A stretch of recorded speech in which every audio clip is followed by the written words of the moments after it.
2 p.m. Please call to order. Call. Roll call. Councilmember Soto? Present. Councilmember Moran? Present. Councilmember Kane? Present. Mayor Pro Tem Garcia? Present. Mayor Aguilar? Present. For the record, all council members, Mayor Pro Tem, and Mayor are in attendance. Under closed sessions, we have 3 items. Item number 3, conference with labor negotiator. Item number 4, conference with legal counsel, anticipated litigation. And item number 5, public employee performance evaluation. At this time, I will open up for public comments regarding these items under our closed session. Any public comment?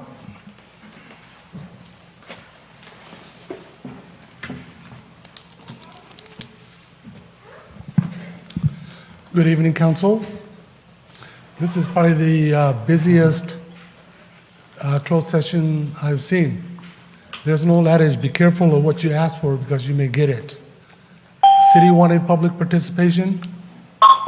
You got it. Julio valid.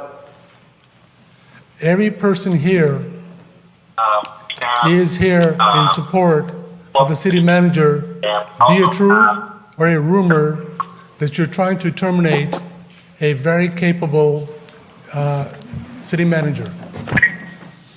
We find it troubling that 2 months after renewing a 4-year contract, that there's rumors spread that you're trying to fire him. I don't know if it's true. I don't know if it's not.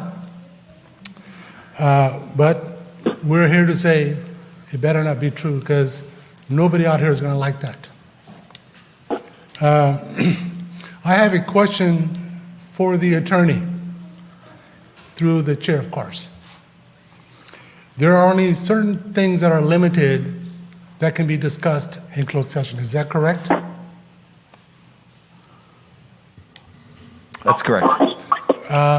Correct me if I'm wrong, or add or subtract if you wish. Labor negotiations can be discussed. Pending litigation can be discussed. A city manager evaluation can be discussed. Is that correct? Correct. So if a citizen asks a question of one of the elected officials, what is the city manager item about? And the answer is given that it is to make sure that we're all on the same page. I'm trying to find where trying to be on the same page can fall within those places. Evaluation is just that, evaluation. But not to be on the same page, because if they say on the same page, say you want to talk about adding police department officers or whatever, that has to be done in open meeting, as I understand it. I may be wrong, but isn't that correct? So that comment was not made to me directly, but I will speak to what can be evaluated, which is the city manager's performance. So in the context of that conversation, I can't really opine as to whether that's an appropriate comment or not to you. But saying that it is to make sure we're all on the same page, does that constitute as a legitimate closed session item? I would have to speak to that individual further to figure out what they meant by that comment. Okay. And in a certain circumstance, it may, and in a different circumstance, it may not. Okay. I've served with each and every one of you guys, with the exception of Mr. Moran.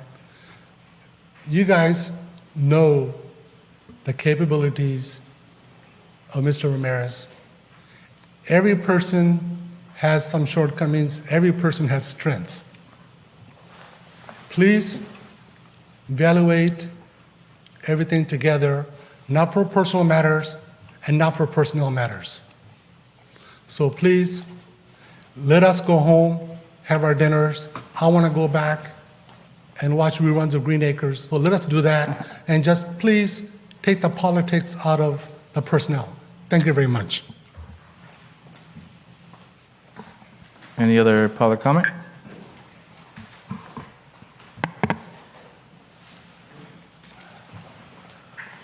Hello? There's still people here and presently. I'll let the public on the phone Jose go Arroyo next. here, 1132 6th Street.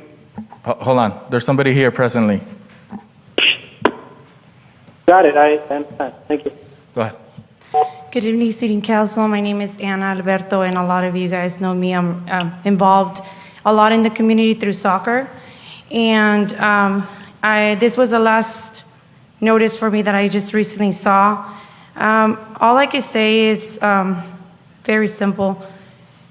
Jose has been an amazing person to our community. To get another city manager and build a relationship again is not easy, especially to build somebody that really cares for you. You know, before, and I know, and like, I don't want to get into politics or anything, but before it was, you get a lot of people promising you stuff, and he's the only one that has stepped up and say, I'm going to help you out. And not me, but help out every single kid. I wasn't able to inform everybody on my organization, but you could see out there, people are here to support because he made a difference in their lives. They are playing sports it's either getting sponsors, it's either reaching out to people, it's either getting something out, making things work for us.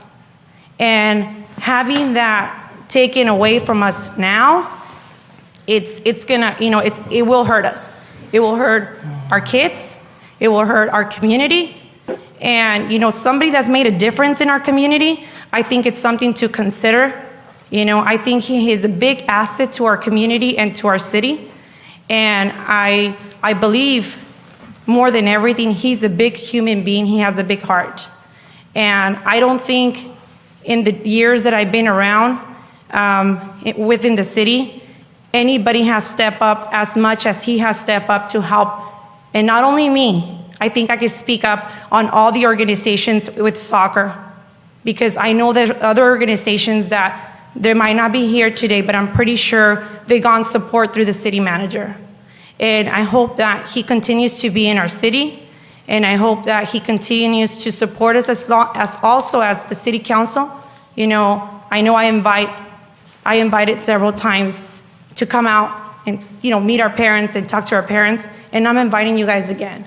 Go out there, meet our parents, let them know who you are.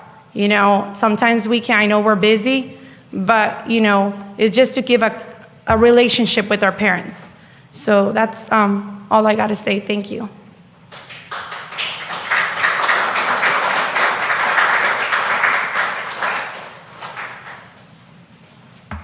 Do you still want us to sign in? Or should we just say our name? Sign in? Okay. My name is Margarita Aguilar, former council member, Mayor Pro Tem back in 2008, I believe it was. I am proud to say that I was on the committee that hired Jose. He went through these applications. We went through tons of applications, and he's the one that stood out. Not because he was an Hispano, was because he had a big heart. He believed in his community. He believed in his mission. When he came to our small city that was going through some havoc, when it came to the city council, again, as we stand before you, and I see your faces, some of you for the very first time. I've never seen you in my community. Some of you guys came into the community and became council members. I've been here for a long, long time.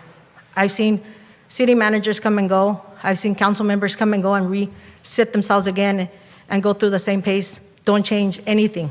Pretty much just have a seat there. You are going to make a big mistake, okay? Jose has always had an open policy when it comes to come in and talk to him, open door policy. Just like the lady just said, very supportive with the recreation department, has always looked for funding for the recreation department and other departments. You cannot allow individuals, and I'm speaking to all you council members, because our mayor, you're also a council member. Your vote is no more valuable than anyone else sitting beside you, excuse me. So I want to give you some friendly advice. When you go into that back room, ask yourself, what has Jose done for you? What have you been able to ask of him? What he's been able to accomplish by helping you? Even if he has said no, I'm sure Jose had a good reason to say no, okay? There's times that you can't always have it your way. And if you bring in your personal views based on an ethnic group or an idea, you're in the wrong spot. And the citizens have seen that. They will act and I'm sure, and I'm going to just mention it. When I was sitting, we had issues with the council, and it had to do with the city manager. In this case, it's not that. The recall has been spoken, and the people will not sit. And I'm asking you, Jose, I believe in you. I know you're strong. You have lots of respect from the community. And I want you to know that we have your back. Unless there's something that we don't know, then I will accept it, but don't stand down. We believe in you. And I believe in this council, that you can stand alone sometimes. And it's lonely, but it's right. So please think about it. You can sleep on that. Thank you.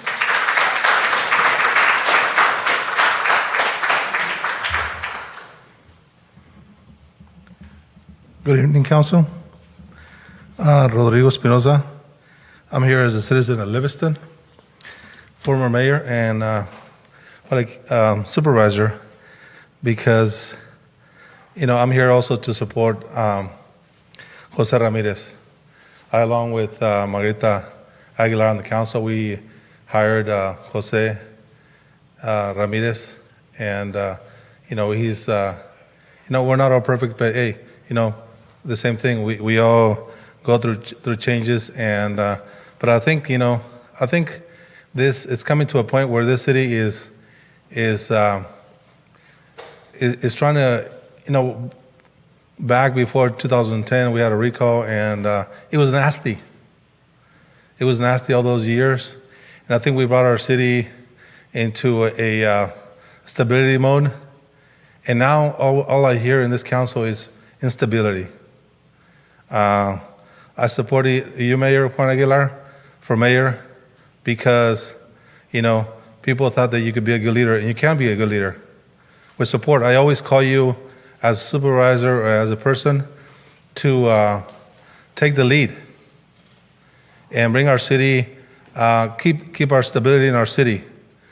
But, it's up to you. Whatever the council does, if there's people on the council they want to make it unstable, you don't have to go along with that. And, it doesn't matter whether you like me or not. It's not for me. It's for everything we do is for our community. Everything we did, along with Margarita and before and after, and the other councils that came up to 2016 when I was mayor, we did everything for this, for the best of this community. And we want you to keep stability, and for every citizen in this community to have faith in you and the rest of the council. But I think that the rumors out there is that, you guys want to fire Jose Ramirez for personal gain of some council members, for personal benefit, for financial benefit, and that's not right. Everything we did was in the past it's not for the benefit of us. Again, it's for our community to keep it going. And if you guys go the way of getting rid of a good city manager right now, it's going to mean instability in our town because there's rumors out there of what you guys want to do, and that's not. I don't think there was talk about a recall. There's rumors out there about a recall. If that happens, and we've been through that already, and it's nasty, and it's not a good thing for our community, and because it will be in the papers again, and so please, let's we want to have faith in our council and you, Mayor, and just hey, everything can be worked out. Okay, thank you very much.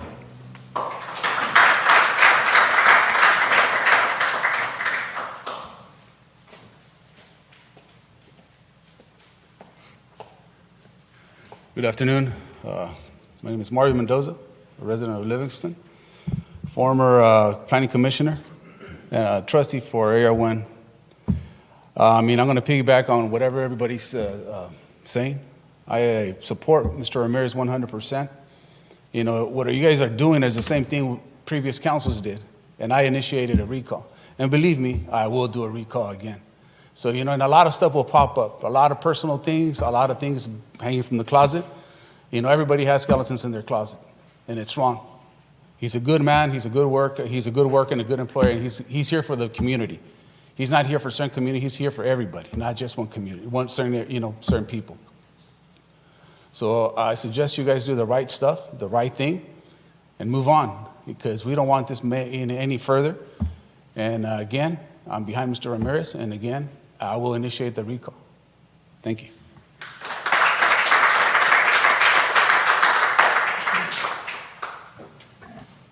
Okay, anybody on the phone for public comment? I got an email that I think there's somebody on the phone. Hello? Go ahead. Anybody on the phone? Hello. Hello? Go ahead. Hi, this is Diego Castillo. And just calling as a resident, developer, and a business owner, just to get a little clarification. I'm not sure I know what's completely going on. I don't know if that's something that can be, I guess, from the comments I understand, is I think there's an evaluation for the city manager, and my experience or my experience with it has been great. So coming out of COVID and coming as a business owner and developer, I think it's an incorrect time to have an unstable situation at the city manager office or for the resident. And again, my experience with him, he's had an open door policy. If he doesn't have the answer, he refers us to the right department, and it never came across as not being capable or not willing to support us for any ideas or business ventures in town. That's all I got to say. Thank you.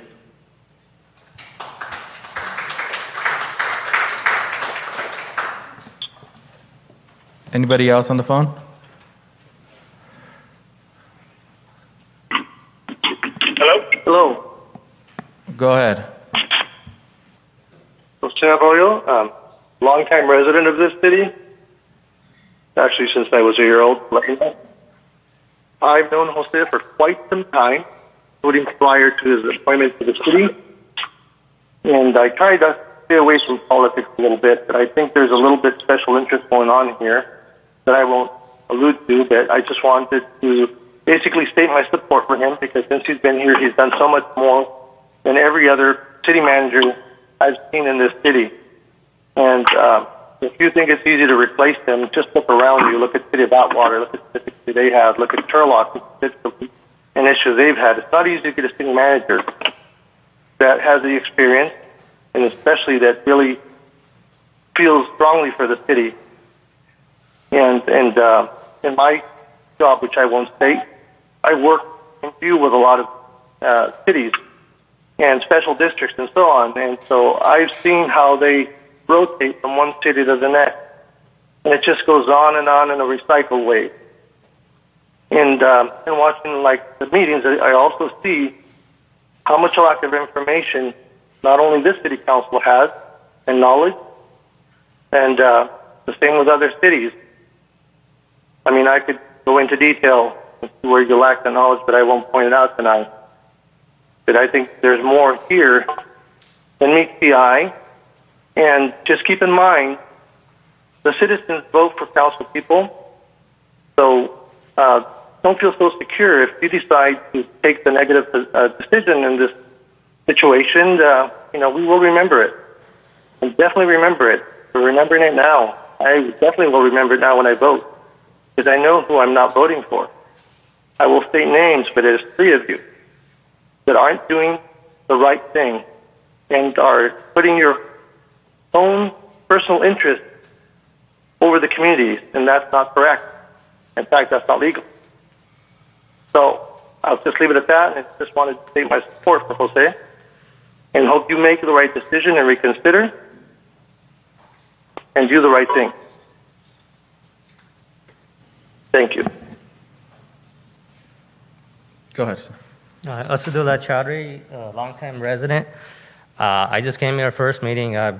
kind of don't know what's going on, but there's a lot of support for Jose, and a lot of the people that are supporting I've known. So there is some concern, and I have a question for the city council. As far as the decision coming on here, what's the timing on that of the city manager? Is there a timeline when the decision will be made to keep him or not keep him?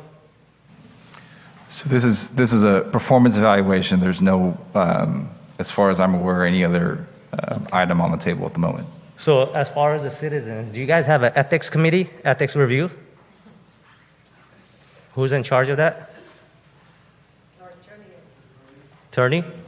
So as far as ethics on here, when the decision is made, was there going to be ethics report on what's going on? So this is just a performance evaluation. I'm happy to answer any questions regarding the process. Again, what transpires in closed session is confidential pursuant to the government code, and reportable action will absolutely be reported out to the public. All right, so can we ask for an ethics report? Specific to what, sir? To the ethics of the decision. Basically, I mean, there's a lot of discussion going on here, and there's a lot of decision, and it seems like people want transparency. And one way to get that out is have some kind of decision on how the ethical values of the decisions are being made to get some kind of transparency. So I've seen a lot of other organizations do that, where ethically the decision may not be right, and people could ask for ethical decision reasons of why the decision be made. So is that something that the city does or has done afterwards? I'm not quite clear on, I'm understanding what your question is. I'm more than happy to have a discussion with you specifically on what you're referring to after this public comment. All right, so basically for any ethics concerns or reviews, that would be you, the city attorney, to follow up on questions afterwards? Sorry, could you repeat that one more time? I said for basically any concerns about ethical decisions of the city council, that would be directed towards you. Correct? You can direct any ethical questions about the council directly to me. I'm happy to give you my personal information as well as my cell phone number. Okay, thank you. Can you guys please mute your phones or devices? We can hear you.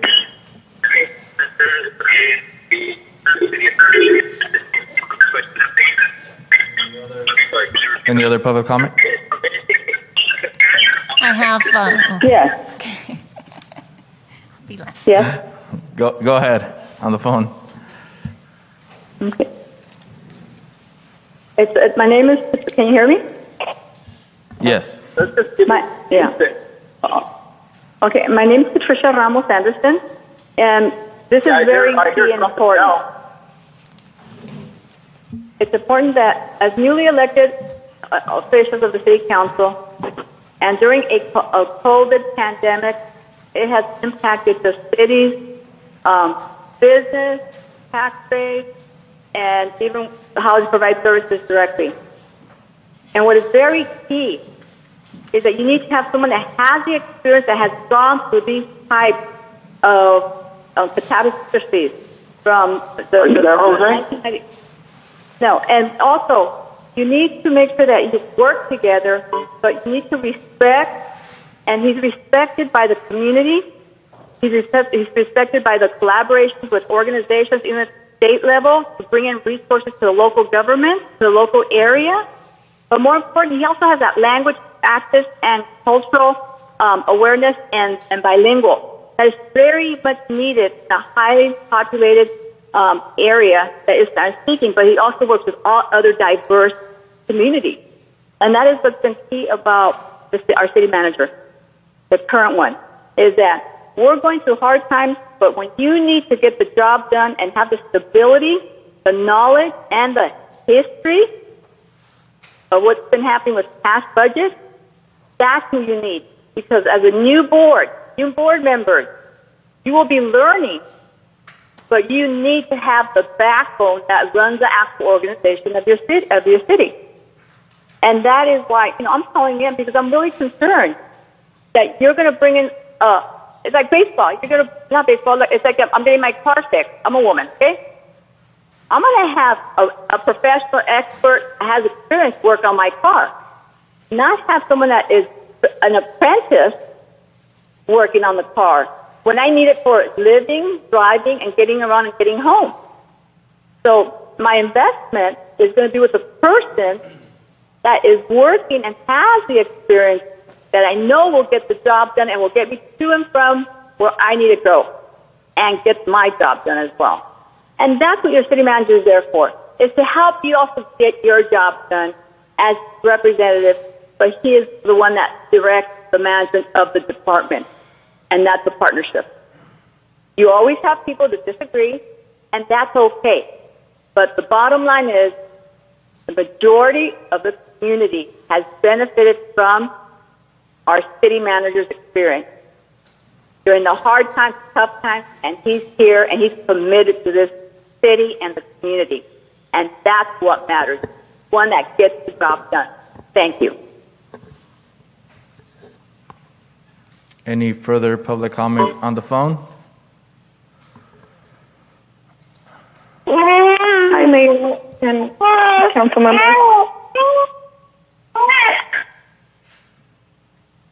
I'm sorry, I have a crying baby here. I just wanted to make a comment. My name is Leticia Vasquez, and I'm the city clerk. I just wanted to share my experience with the city manager. I brought my parents to one of the meetings that we had when it came to the water, not the water rates, but the utility rates. And he was very respectful and took his time in explaining questions or concerns that the residents had, including my parents, and I really much appreciated that. And I've paid attention to the way he engages with people when they ask questions. And I really appreciate that he's always very respectful when he answers questions, and he's not arrogant or disrespectful. I remind you that your city mayor and council members on those chairs because of the residents of Livingston. They put you there. And I want to remind you that whatever it is, the reason behind having to do this evaluation 2 months after his contract was signed, whatever the reason behind that is, I hope that it's a good reason. And it's not what everybody is saying, that it's based on individual goals, because you're there for the residents, not just for, that's not for you, not for your gains and your individual goals. And I just wanted to remind you of that. Thank you. Anybody else on the phone? Anybody here presently?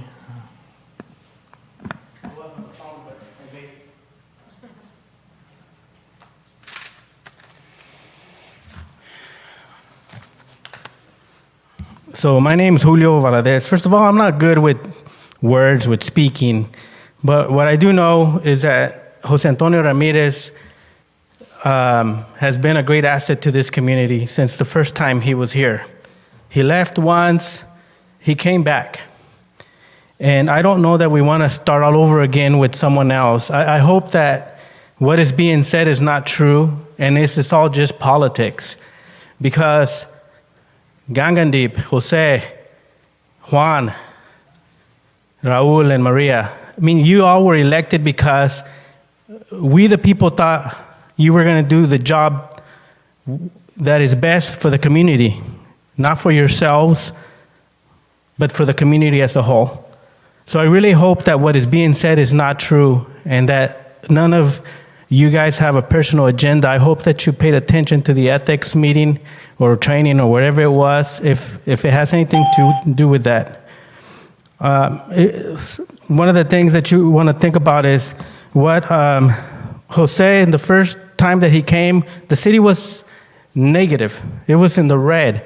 And he brought us back to positive.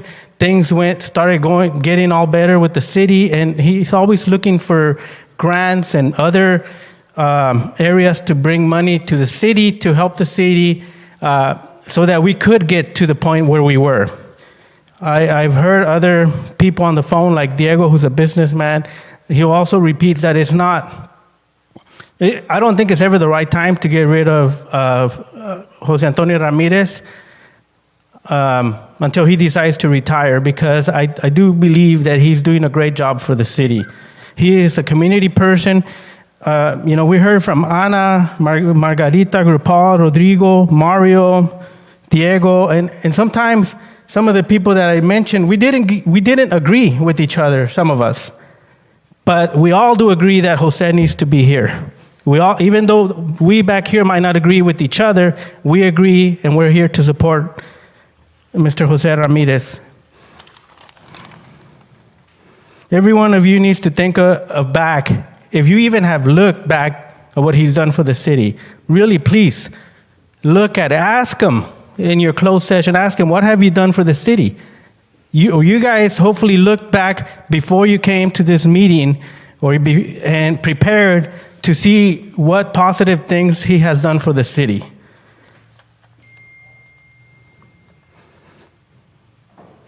Yeah, I mean, I wrote some notes that said, we don't really, it's not the time. We tried this before when he left. The previous manager lasted 3 months. It's not easy to get a good city manager. We can get a city manager, and I guarantee you it's going to be a revolving door again. Okay, and one question for whoever can answer it. If for whatever, I'm just going to say the word dumb reason, you guys decide to get rid of him, how much are we going to owe him? How much will the city be paying him to leave? 6 months. Which is how much money? So the city manager's contract, and again, this is just a performance evaluation tonight, but to answer your question, the severance contained in the city manager's current contract is 6 months of his salary. Which is how much money?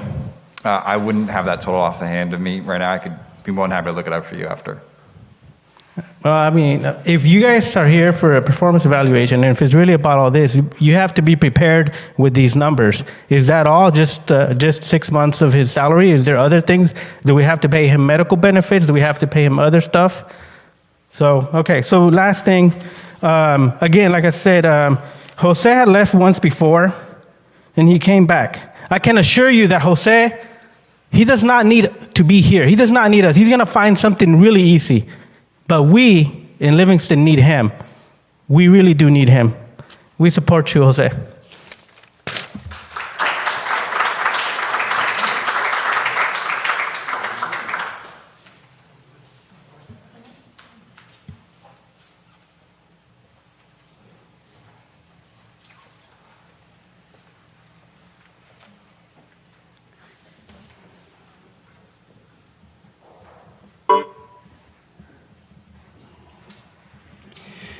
Yes, good evening, city council members, mayor, city attorney, and the audience.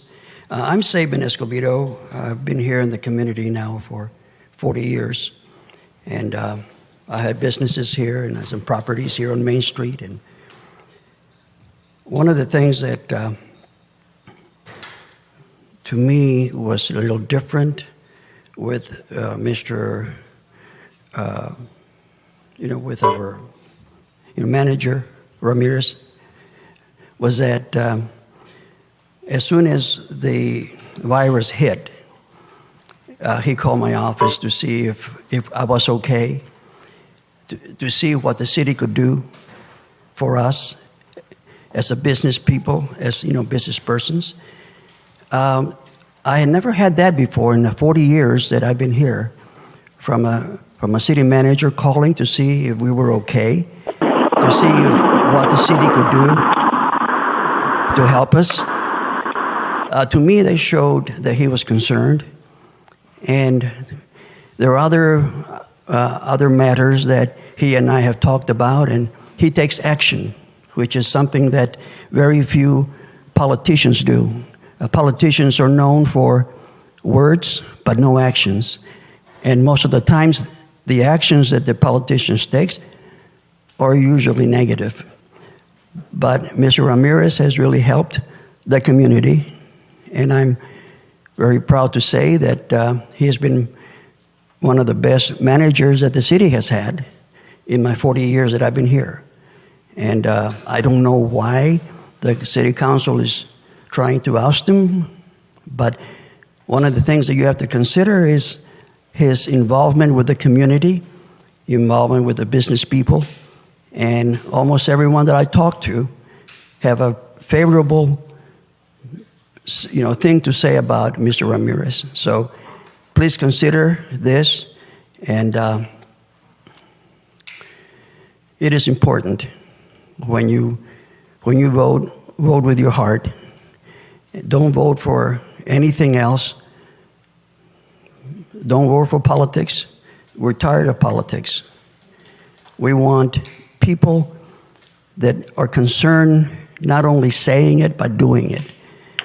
And this manager has shown me that he cares for the community. Thank you.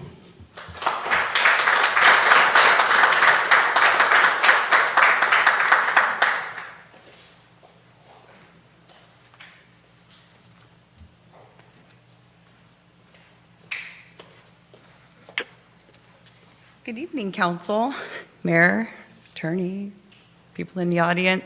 My name is Tony Marquez. I work for the City of Livingston. I have been through some city managers, probably not as many as Jackie, but enough to know the difference between one that does things for the city, not for his own personal gain, but for the city and the residents here. Jose, when he left the first time, I think we were all gonna cry. Every time I seen him, I said, please, Jose, can you come back? He goes, I'm thinking about it, I'm thinking about it. And so when he finally did, we all did an amen. So I've seen our city move forward. I've been through, like I said, a few city managers. We now have more businesses in Livingston because of Jose. We have a Motel 6, we have Emerald Textiles. Our programming as a manager who's our boss, doesn't micromanage, lets us do our job and lets us do our job well. I haven't always agreed with Jose, but he'll listen to me. Whether I'm right or wrong, he'll give me his opinion, I'll listen, but it's okay. It's part of growing and being part of a team. You don't always have to agree. But Jose at least takes the time to listen. We have citizens in our office constantly. If things aren't getting resolved, Jose will help that, and he'll pull everybody in to help the citizens of Livingston. That's true leadership. That's not an easy thing to find. And like Julio's been through a few city managers with us as well, and it's a revolving door some days. And you get people in here, yeah, they like the money, but they aren't willing to do the work. Jose does the work. And he cares about all of us all the time, participates in all our employees, PD, Public Works, part of our world. And you don't always get that with someone in his position. So we're grateful for him. Thank you.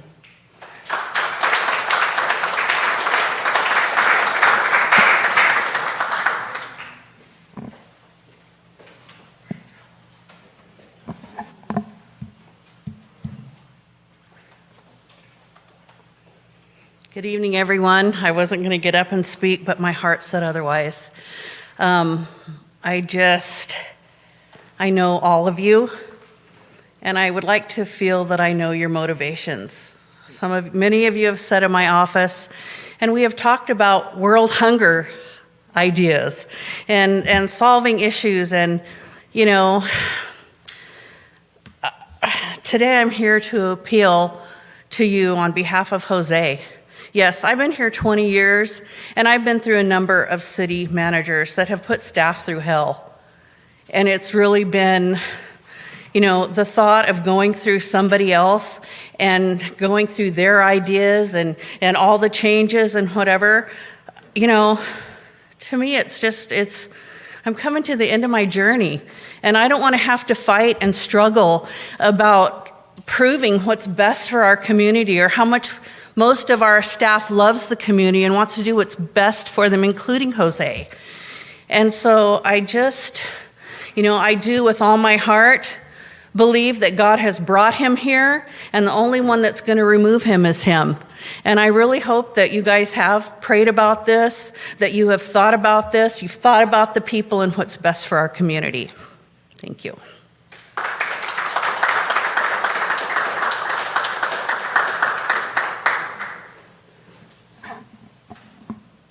Any further public comments for the closed session? Yes. Go ahead. I'm on the phone. Can you hear me? We can hear you. Can you hear me? Good evening, Honorable Mayor, Council members. Jim Soria, former mayor, City of Livingston. When I was mayor, I hired Jose. As a council member, we went through a few candidates, and when I became mayor, I knew Jose was the best person to bring back to the city. He kept us afloat, and we progressed with Jose, and I hope that we're going to have him as city manager. I could lose him to another city and start the process over again. So, her address, 1955 Los Angeles, I just take one more, but I'll happily move back to Livingston and run for mayor again or council if he's not there and hire him back. So I hope we can keep him and move forward in progress and build Livingston the way it should be built.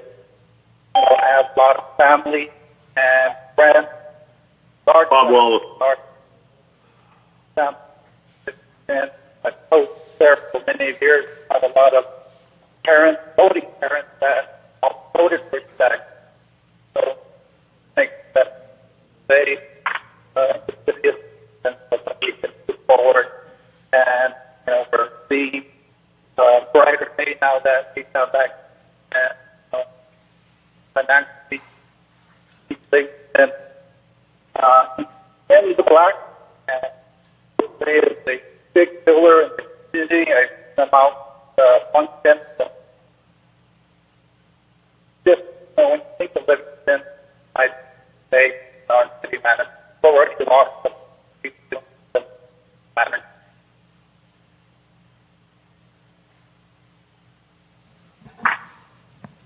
Thank you, Jim. Any further comment on the phone?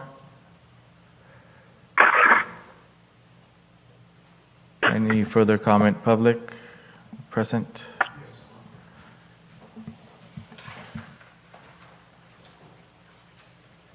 So I didn't know this was really going to this degree here. My name is Mike Egner. I'm with Operating Engineers Local 3. I'm the local labor rep. We represent most of your employees. And I can tell you, as a labor rep dealing with Mr. Ramirez, the man has never lied to me. He doesn't agree with me all the time, and he'll tell me what it is, how the cow ate cabbage, basically. And I do represent the city of Stockton, and please don't go that direction. Those people are crazy down there. It's like a revolving door with their council, with their city managers. This guy left once, came back because you guys needed help. He was there for you, and he helped you. And I saw that it's for his a review of his job class or whatever. I mean, you just extended his contract. So I get the feeling from the folks here that there's something else going on here which I'm not aware of. And please don't make that kind of decision. This guy represents your city. I'm listening to all the citizens here in person and on the phone saying great things on how you represent your city, past mayors or whatever. This guy embodies Livingston. Don't do whatever you're going to do if you're going to do it. And I don't know if you're going to do it, but I'm just hearing from these folks here. I wasn't here to talk about this, but I just want to tell you the guy's never lied to me. He always works hard for your employees and for your city, and do what's right. Don't do something because you have some kind of agenda, okay?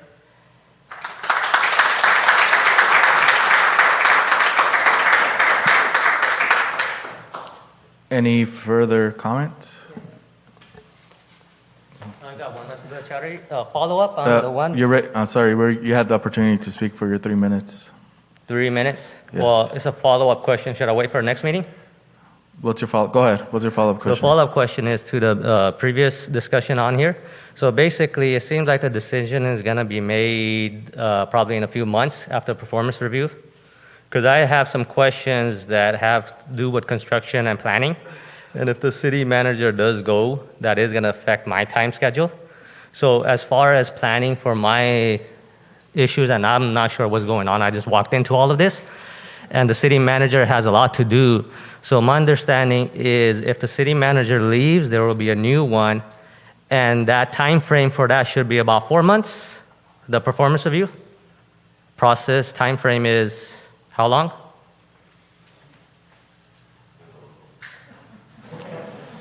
So to answer, I can only answer about what's occurring tonight, and his performance evaluation is occurring tonight. The length of the performance evaluation is... I can't speak to, I'm sorry to cut you off. I can't speak to what the outcome of that is going to be tonight. And so therefore, I can't actually truthfully answer your question. Well, I'm not asking for the outcome. I'm just asking for a time frame. And again, because I don't know what the outcome is going to be, I can't give you, any information outside of that. After the performance evaluation occurs, I'd be more than happy to have a discussion with you. Can you talk to me after the meeting on that? We could follow up on that? I'm more than happy to follow up with you after the meeting, of course. Thank you very much.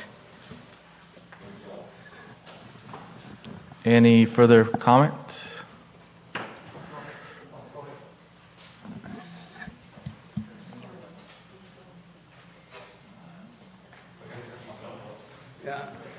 I'm Sabin Escobedo again. I'm sorry I forgot to say something.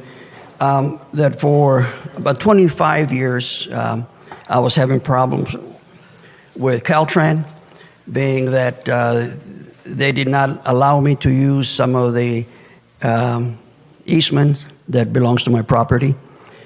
And one of the things that Mr. Ramirez was asking me all the time was, have you heard from them? I want to do something about it. And in 25 years, nobody did anything. And just recently, Caltrans called me and says, you know what, it's time to go ahead and, fix this problem. And I would like to thank Mr. Ramirez for that.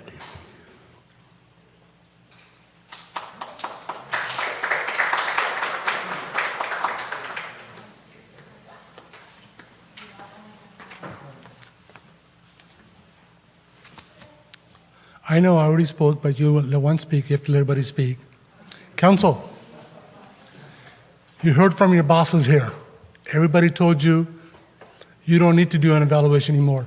We all did the evaluation for Mr. Ramirez to you. My suggestion, right now, you guys have the opportunity to say, we're removing item number 5 off the list, so we know that it's done. I suggest do it. Show the people that you're going to listen to them. Remove item number 5, the performance, right now. It's already been done. Thank you.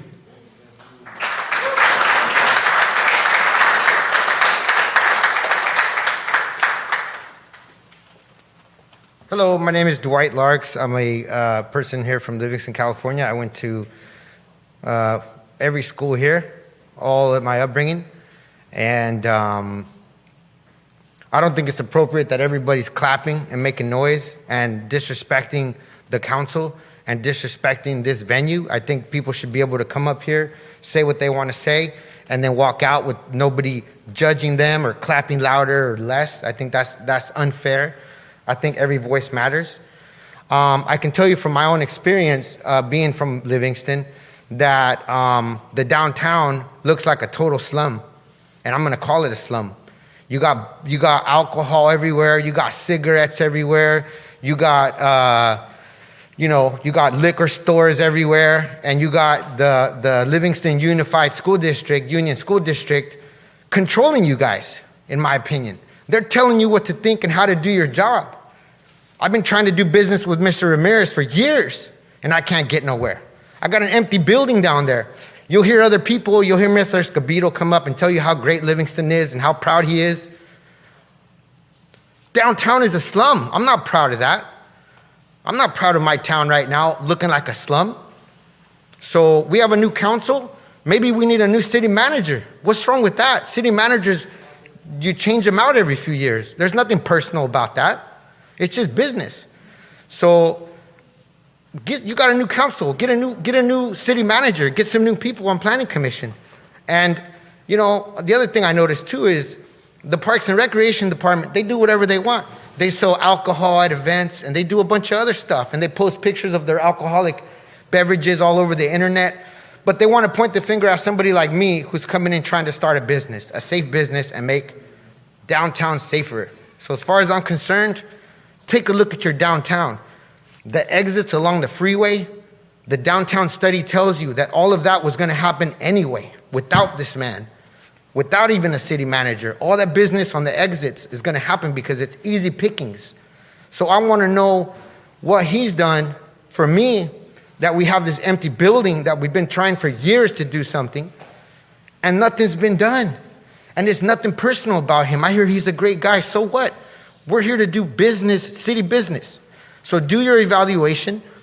You like your downtown looking like a slum? You like people coming up here telling you how to run your business? Do your evaluation. Take a look at the town. Do we have more police officers? Do we have more firemen? Do we have a new Parks and Recreation truck?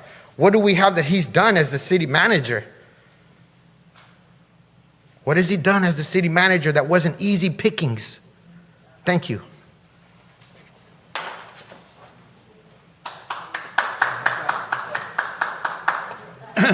Well, everybody's coming up against what I'm doing. Hey, Dwight, I think you came to the wrong meeting. The next meeting is at 7 o'clock. This is to support Ramirez, not to go against him. I mean, if you want to impress the other council member, you should. I mean, no, I'm telling you straight out, homie. Okay. So, you know, you're All here right. to We gotta support respect Mr. each other Ramirez. here. You're coming here to gain that's points it. with the other council members. If we could just keep the comments directed towards the council, please. That's all I got to say. And I support you, Mr. Ramirez. And if they do anything, recall time. Mayor, I know that, I know you have the advice of the city attorney, but if you let one person go twice, the law is that you have to allow everybody else present or calling in a second time. So, for months, the evaluation was on there on the agenda for evaluation of city manager, maybe a few months before he got a 4-year contract. And so there's a lot of speculation before then of council members want personal agenda stuff on there. And then, like I said, it was tough to get the 4-year contract, I know. And now, all of a sudden, there's pressures on continue on the city manager because agenda stuff doesn't go forward. Then evaluation, intimidation comes forward. That's just assuming for me. Okay, I'm not. It's just rumors or whatever it is, but it's not pride. We just want to, again, stability. Thank you very much.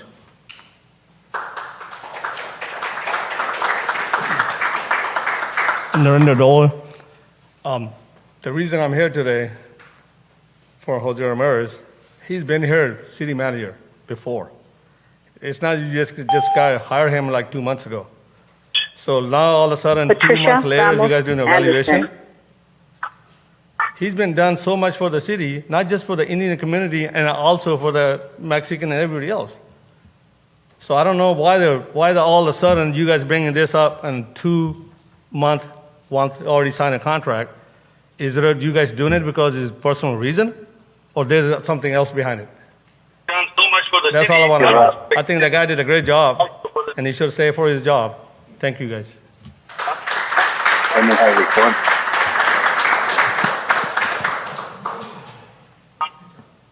Any further comment? I'm turning my phone off. Yes. Again, this is Mrs. Anderson, and our city manager, Mr. Martinez, he's done an excellent and excelled job under the conditions that he was there initially and when he came back. And it's so important for the city council members to understand that what he has done for the community, for the business, for the infrastructure, for the changes, has been done collectively, working with people, working with the public, getting input from the business sector, from every sector, agricultural sector. That's the historical knowledge, experience that he brings into the area. Achievement in an evaluation for city employees, it's about the work that you've been doing. Gossip has no place in the workforce or for an evaluation. Just like you have a judge and a jury, it's the verdict that counts. And right now, he has excelled as a city manager this whole time. He came back and has continued to do the best that he has done under the COVID condition. And we understand there's a lot of elected city council members. And with all due respect, this is going to be new for you. And some have more longer vision of politics, but don't play politics with the community's future and the business community, because that's not your role. You are supposed to do the job to benefit as an asset to make our city get bigger and better by working with the city manager. And what better city manager, Jose Antonio Ramirez, that you have with experience as a city manager, working with other city managers, sharing experiences and information and resources with other city managers at conferences from other cities, because that's network, and find out where there's additional funding that's brought into rural communities. And that's where we live. We live in a rural community.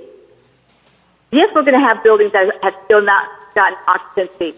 But during COVID, we need to work on stabilizing the city, then our budget, and then see what we can do for the future. It's not going to happen overnight, but at least now we have a solid city manager that has the respect from the community and elected officials and partners, community nonprofit organizations that have worked with him to benefit the residents of Livingston. And that's what's important to me, Livingston, not the politics.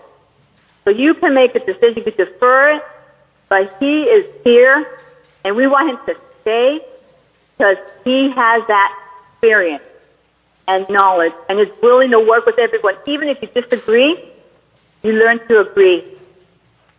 But we disagree respectfully, and that's all we're looking at.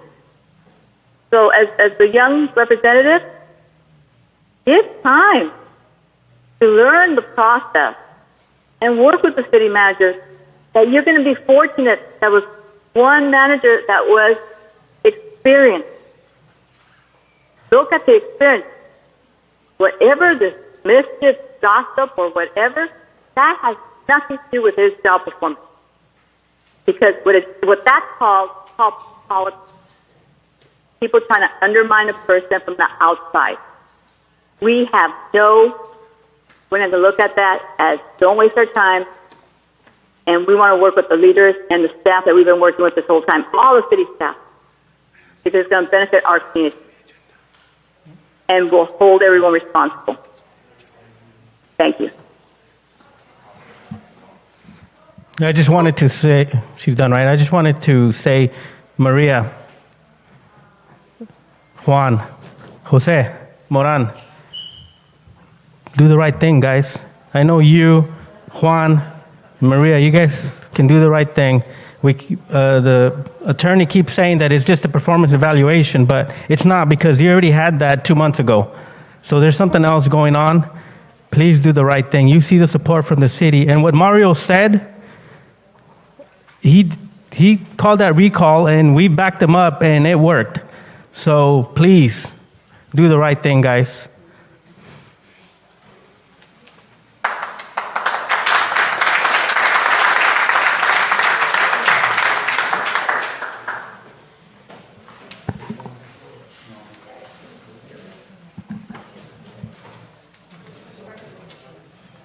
All right, thank you for allowing me to speak again. Thank you for allowing me to speak again. As you know, my name is Dwight Larks. I'm from Livingston. And again, I just go back to the question. This isn't personal, right? If he's a great guy like people say he is, and I don't have a personal problem with him at all, but he can get hired somewhere else. We need people that are loyal to our city, not loyal to personnel. We need people that are loyal to our city, where we can get more fire protection, where we can get more police officers, where we can get a bigger budget every year. That's what matters here, where we can have a better parks and recreation. And, my whole thing is the downtown has all these empty buildings. And we've known since the study came out in 2013 that this was going to happen. He was part of the study. Why hasn't anything been done about the downtown, right? That should be the measure here. All the businesses that are going out on the freeway, that's all easy pickings. That's going to happen anyway. Why is it that I'm having to battle the school districts and to change things that way? Why are we missing out on all this other revenue? Is because the things weren't done to make it easy for me, a business person, to come in and set up shop. I'm having to fight all kinds of battles, guys, that I shouldn't be fighting. He should have fought them for me, in my opinion. He may have a different opinion, but in my opinion, it should have been easy for me to come into this city, which is where I'm from, and set up shop, and people clapping for me to open a business. But instead, I have an out-of-control Parks and Recreation department threatening me on Facebook, having their family members threatening me, just like they're going crazy here clapping. Everybody should have respect for what's happening. Everybody should have respect for Jose Antonio Ramirez right now, and for what's going on. So again, my opinion is it's nothing personal, but there's always changes. I have changes in Merced, changes in Atwater. You should really just, look at the numbers and make your decision off the numbers, and let's keep it as business and let's move forward. Thank you. Mayor, if I may make the recommendation in the interest of time of getting the regular meeting started, I would recommend, if there's still public comments out there, continuing public comment until after the regular meeting. Yeah, we'll do that. To allow, if there's still members of the community that want to speak on this topic. Otherwise, I would recommend moving closed session and starting the regular meeting. So we're going to move our closed session to after a regular meeting at this time. All right. Can I speak? Yeah. So can you, Trevor, can you repeat that again so I can understand it correctly?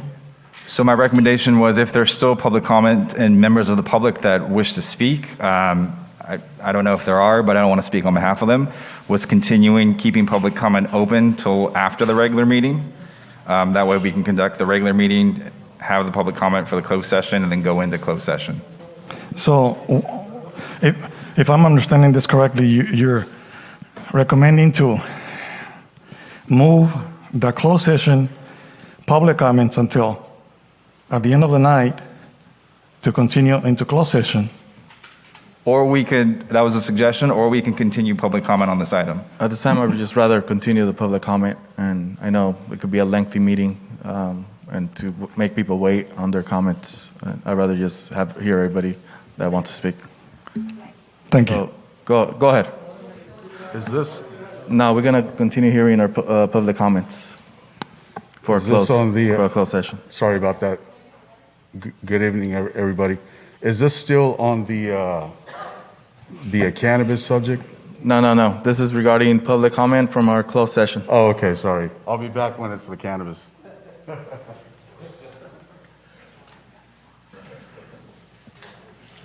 just going to let it.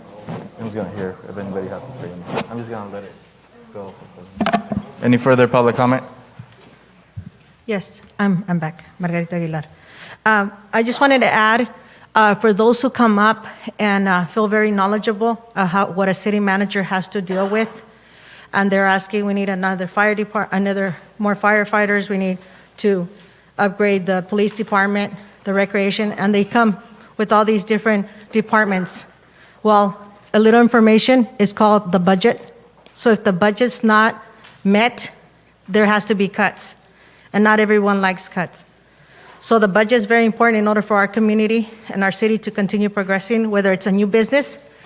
And Jose has done a great job with that. Maybe not everyone agrees in where exactly these businesses are coming, but I'll tell you something. Jose is not the only one that makes the decision on what businesses come into our community. It's the community, okay? So Jose, you bring your proposal to the city manager. He has to go through the pros and cons, has to bring it before the council, possibly for some suggestions, check with the city manager, with the attorney, and then the people have to speak. So if there's some businesses that are going to affect our community, and I'll be honest with you, I've been living here for a long time, more than some that we're speaking, and our downtown aren't slums, okay? I see families walking, I see students that I know walking, families walking, going to the store, things like that. If you call that a slum, you're just discrediting our community, okay? That is so unfair, because you come in with a negative experience with Jose, for you to come and criticize our community and not really spend time walking downtown, shopping at our markets, or just sitting in our parks, going to our recreation activities, it's unfair. So I would rethink how you classify the community that you're trying to come into, okay? So Jose, again, I know time's running out, but Once you make your decision, council members, whatever you decide is a reflection of your morals, your moral values. If you have enough values and you know that it's right and you have all the credibility behind your decision, then go for it. I think any of us here would agree with that. But don't be side-sided where you're going to go based on, we got to go this way because so-and-so said. Don't do that, okay? Another thing, check yourself individually and ask yourself, am I in a legal situation right now? Am I credible to give an evaluation to someone that has 80% of people who were called up to come and support Jose? Think about that. Thank you. Good night.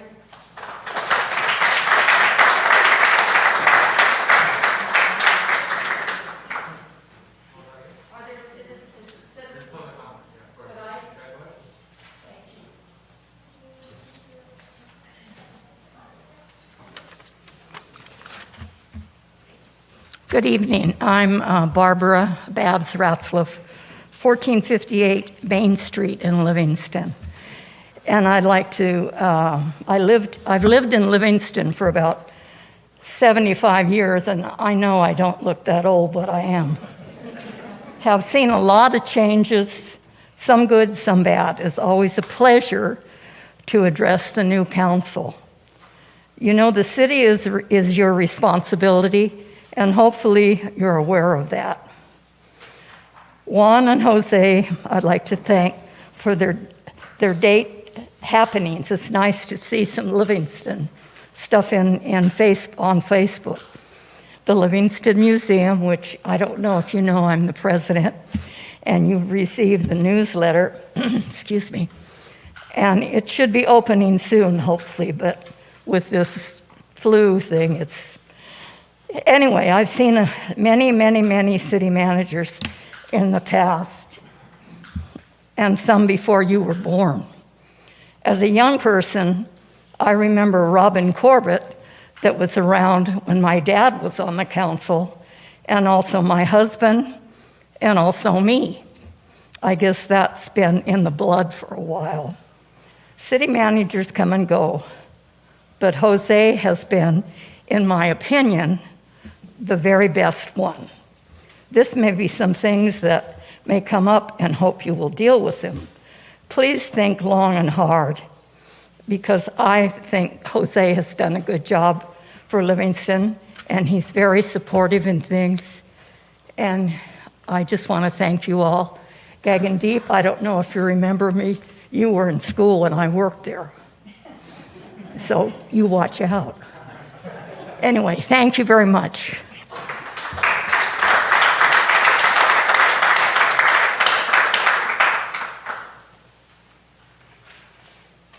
My name is Maria Ribeiro, and I live in 735 2nd Street, Livingston. I live in Livingston for over 50 years. I look young, though. And, I would like to tell, I was the treasurer for 8 years over here, and I know Jose for a long time. And he's been the best.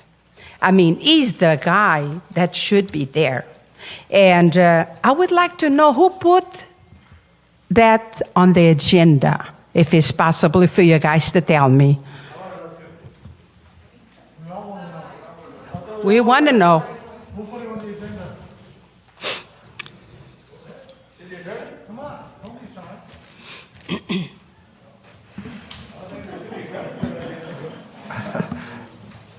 You want me to speak, Ms. Mayor?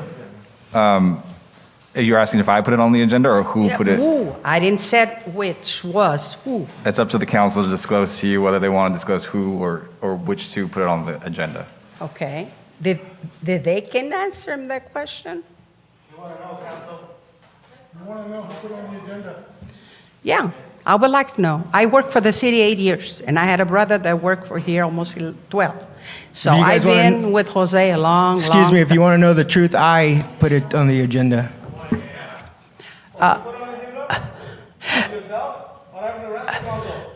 What about the rest of it? Don't you guys have to vote?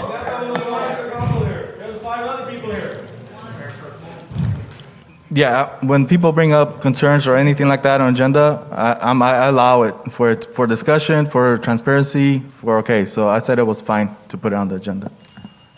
Why?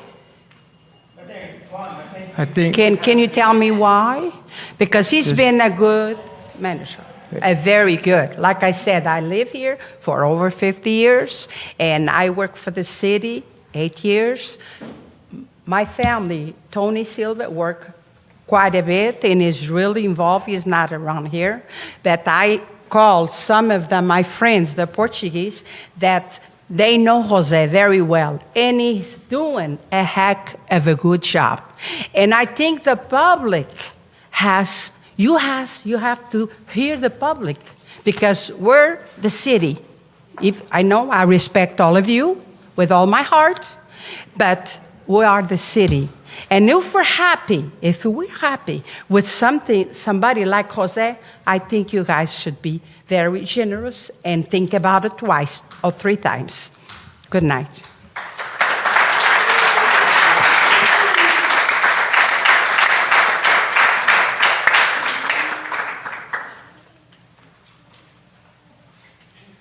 Okay, first thing, my name is Adam Silva. I live in 1651 First Street, Livingston, for 48 years. It's my sister. And Tony Silva is my brother, too. She came to the United States 3 years before me. Okay, Jose has been in a community before this time. He's been a good job.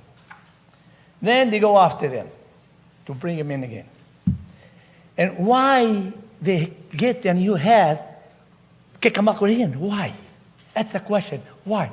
In Portuguese, por que vão fazer isso? Do the same mistake again?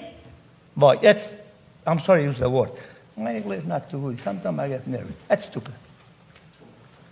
Okay? I have rentals in town.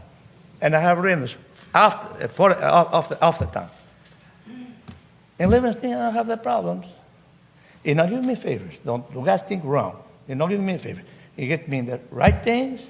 I ask things. You do the right things the way by the law.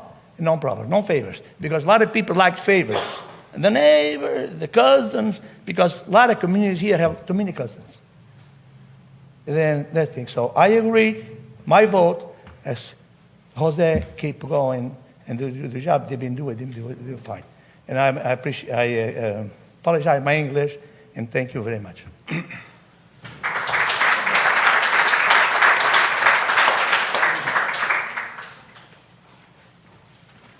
Good evening, Councilor, Mr. Mayor, Jason Roth. I'd just like to say a few things about Jose Ramirez. Every time I've called the city, had an issue, or if there was a problem, or if I needed information, he's always been there. So I'm in support of Jose staying as city manager. I think he's done a heck of a job. Thank you.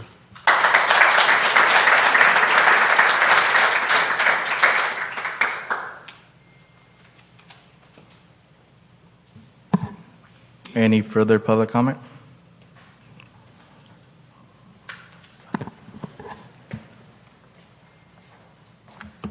Good evening, Honorable Mayor and council members. Former Mayor Jim Soria. I'm just here in support. I called earlier, but I wasn't sure if I get in, so I apologize for my attire. I just drove from Sacramento. I do code enforcement in the city of Rancho Cordova, so I figure I'd rather come in person and lend my support. So as mayor, I actually brought Jose back. When looking back to see who could lead us and get Livingston where it needed to be, I knew the person that could do it was Jose. So I'm hoping that we keep him and he continues to get us in the thriving, not struggling. So everybody's struggling, but Jose has the experience, the expertise. That's why I brought him back. So I'm hoping that this evaluation is positive, that he's doing a good job. I currently have moved to Hillmar, but I'd happily come back to Livingston. And if he's not here, I'll run for council and then I'll bring him back. So I think that we need to support him. He's been with the community. Again, I have a large family here, large friends. So I'm sure I could easily get voted back in council. And we need to get Livingston in the thriving, positive direction. And I think that you owe it to the people that voted you in to keep Jose. So I'm hoping that that's the evaluation, that is positive and that we're keeping him. So I 150% support Jose, and I think that he's the person that we need to have. It's very difficult to bring somebody in from somewhere else that doesn't know about our water issues, that doesn't know about our crime, that doesn't know about the community. They're going to have to come in and learn. It takes 2 to 3 years. Jose knows our issues. And moving forward, I think that's the direction that we need to stay with Jose. So thank you for your time. Thank you for letting me speak again.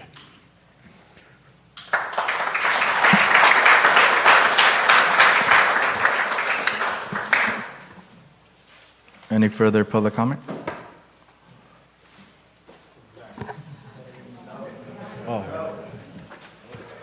Yeah. Wait, you already spoke twice. Are we only allowed 2 times? Okay, no problem. Monica, go ahead with the email. Okay, I received a public comment from Gabriel Salazar.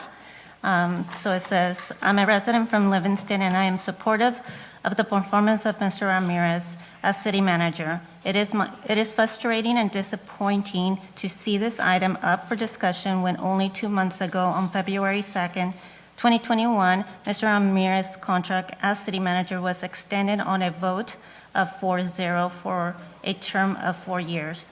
I do not comprehend how only 2 months later his performance is being questioned. As a resident, I am happy with his dedication, commitment, and ability to continue to lead Livingston.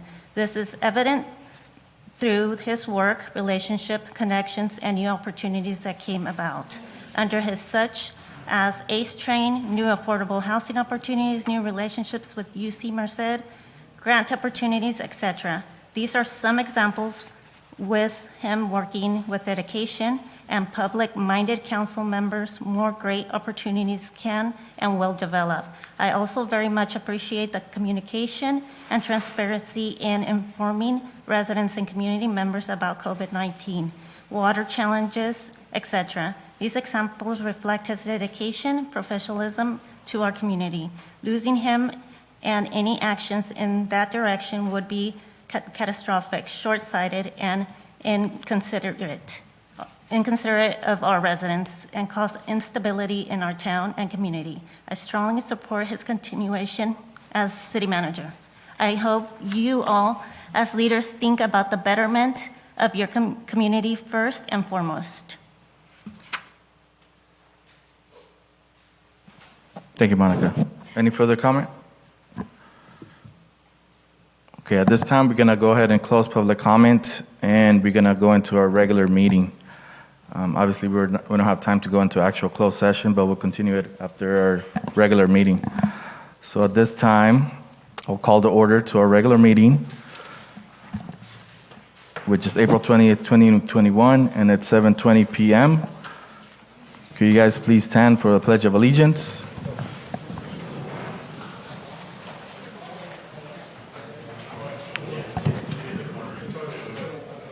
Ready, begin.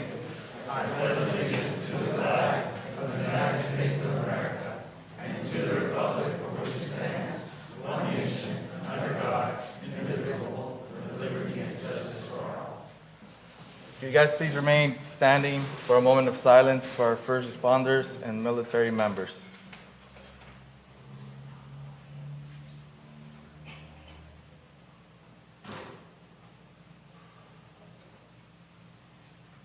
Thank you.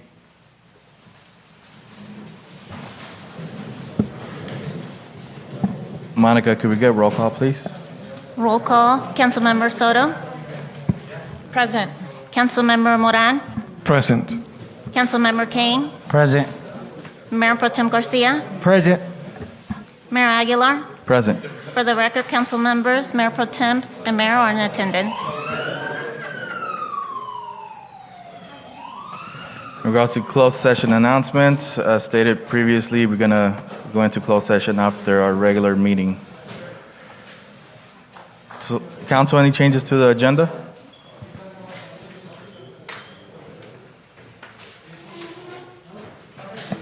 I don't don't see anybody or hear anything, so we're going to go ahead and move on to our words, presentations, and proclamations.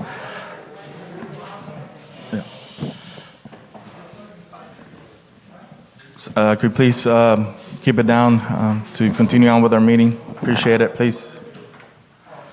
We're going to go on to our words, presentations, and proclamations. Our first item under that section is swearing in of Planning Commissioner Robert Wallace, Jason Roth, and Alternative Commissioner Harpreet Bains by myself. Do we have everybody here in attendance? Happy you're here. Jason's here. Mr. Wallace, did anybody confirm his attendance?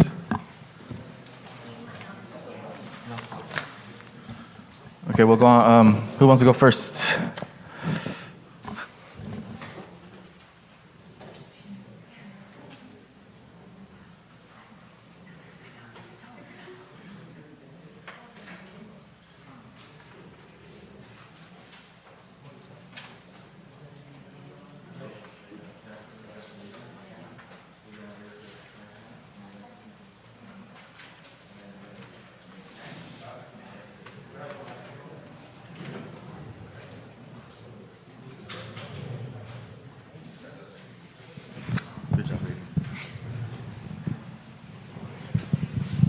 Jason, ready? You repeat after me. I, your name? I, Jason Roth, Do solemnly swear do solemnly swear that I will support and defend I will support and defend the Constitution of the United States the Constitution of the United States and the Constitution of the State of California, and the Constitution of the State of California, and that I will faithfully discharge the duties of the office of Planning Commissioner of the City of Livingston for the City of Livingston, County of Merced, County of Merced, State of California, according to the best of my ability. Congratulations. Thank you very much.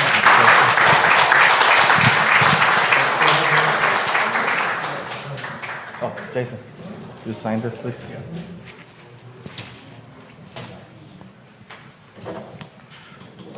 Yeah. Thank you, sir.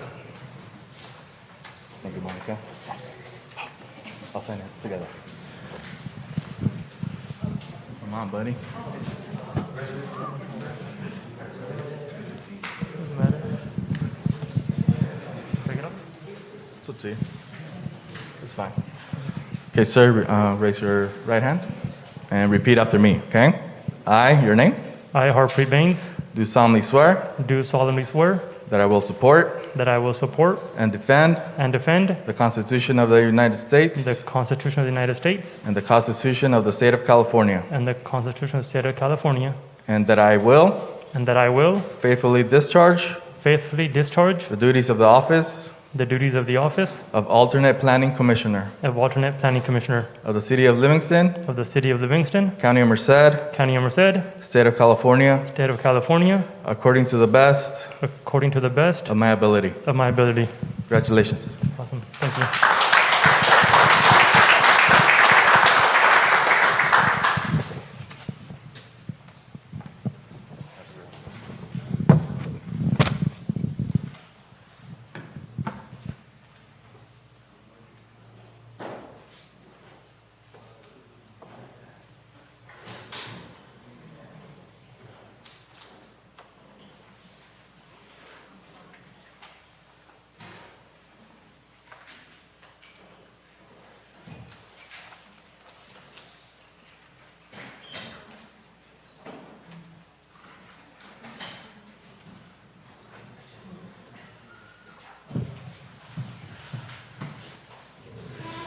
Congratulations to both Commissioner Jason and Alternate Commissioner Bains.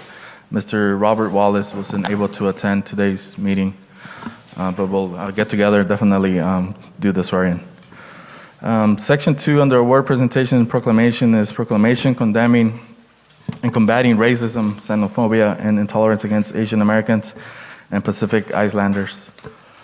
So I know there was a lot of support from council wanting to advocate in behalf of our brothers and sisters.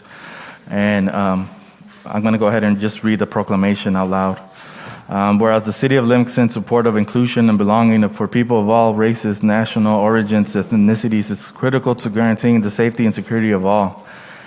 Whereas during the coronavirus pandemic, inflammatory and xenophobic rhetoric has put Asian Americans and Pacific Islanders, persons, families, communities, and businesses at risk.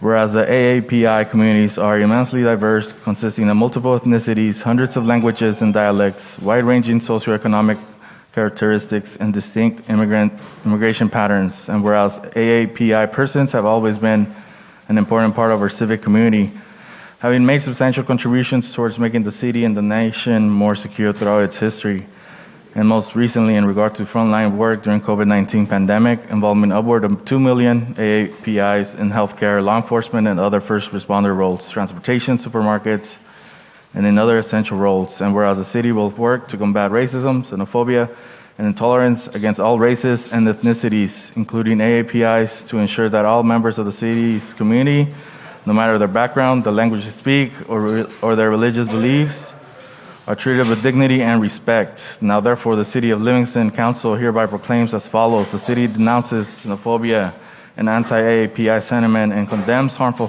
rhetoric and racist acts arising from fears of the COVID-19 pandemic. And the city joins cities, counties, and states across the country in affirming its commitment to the safety and well-being of citizens, non-citizens, and visitors with ancestry from the Asian Pacific region, and in combating racist acts targeting AAPIs on this date. Thank you. So we're going to go ahead and move on to announcements and reports. First, we have Supervisor Rodrigo Espinoza.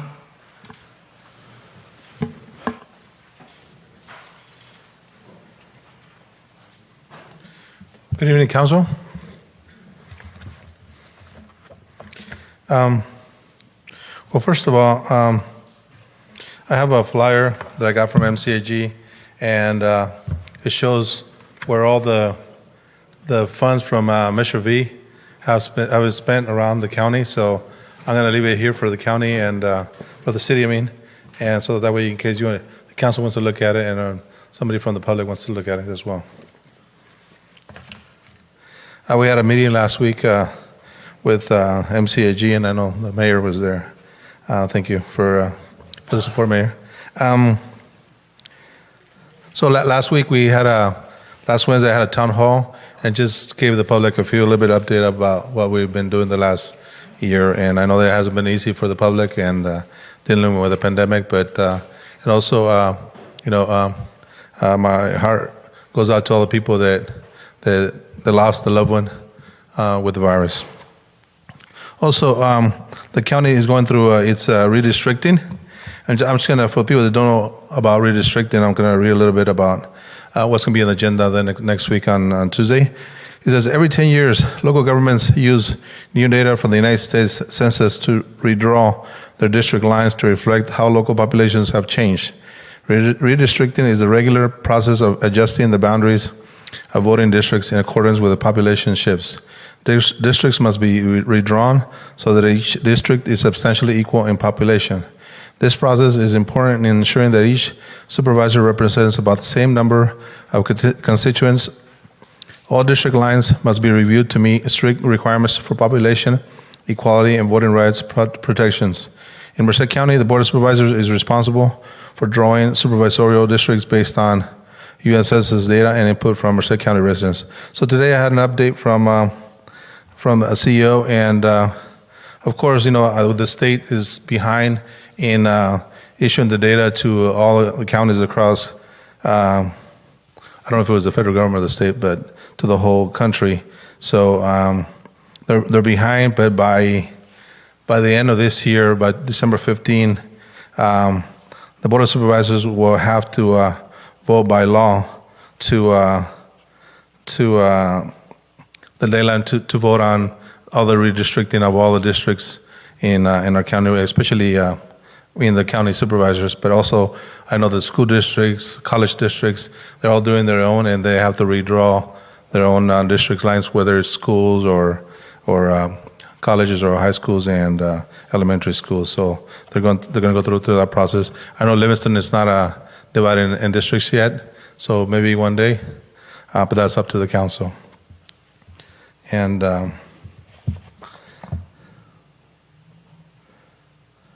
I know that together with the mayor and council members, some council members, we did the Livingston Farmers Association groundbreaking on the 24th of March. And on the same date, well, let me talk a little bit about the Livingston Farmers Association. They had that's where they did a groundbreaking, and they're going to be doing a building outside in the county, not in the, in the city. And the city will be providing clean, potable water for them outside. So that's a good thing for our community. And I know they're going to have some buildings, and the city is trying to buy those properties inside the city. So also on the March 24th, we did a groundbreaking with the Board of Supervisors regarding the Navigation Center for the Homeless. And it was about $6.8 million spent of state money spent for some homeless, and it'll be served, like I said, for 75 homeless people, and hopefully we can get them on their feet and, if they want to, and continue to, to better help themselves. And I know that they also include, if they want to bring some animals, they get to shower first and clean themselves up, and hopefully be better citizens of society if they want. So other than that, I don't have any. Oh, yeah, you know what? I got a call from some citizens or teenagers at the high school, at the Warner Sports Complex regarding the lights being stayed on till 11 o'clock or 11:30. I know that the normal curfew is 10 o'clock because of the neighbors, so they're just asking if they can go to 11 o'clock because, personally, it's okay for me, but I know that depending on the citizens around there, I'd rather see them playing basketball than, creating other issues around our community.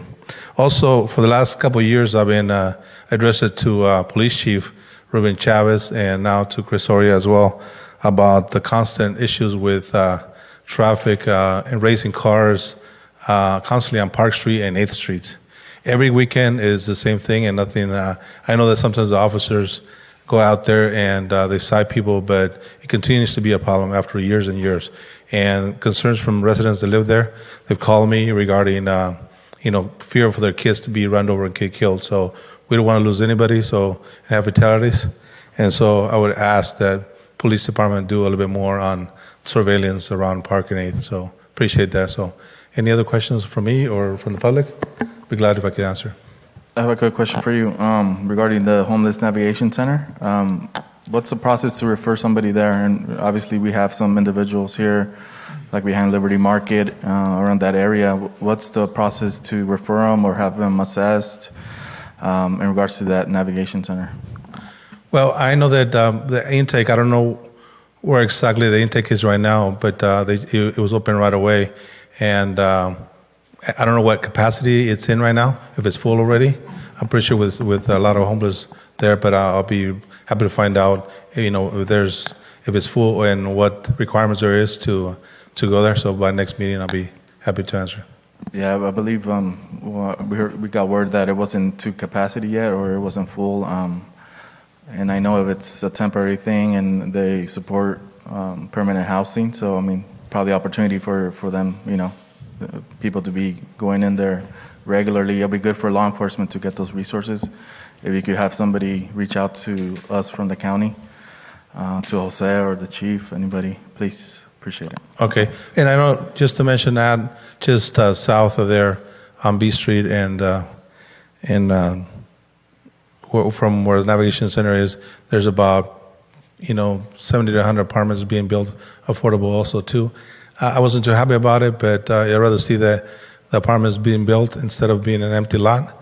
But because there's so many apartments, next to it, we don't want to have too many apartments in one location and have, crime rates with more people all together. So hopefully that's not the case. But it's gonna be hard.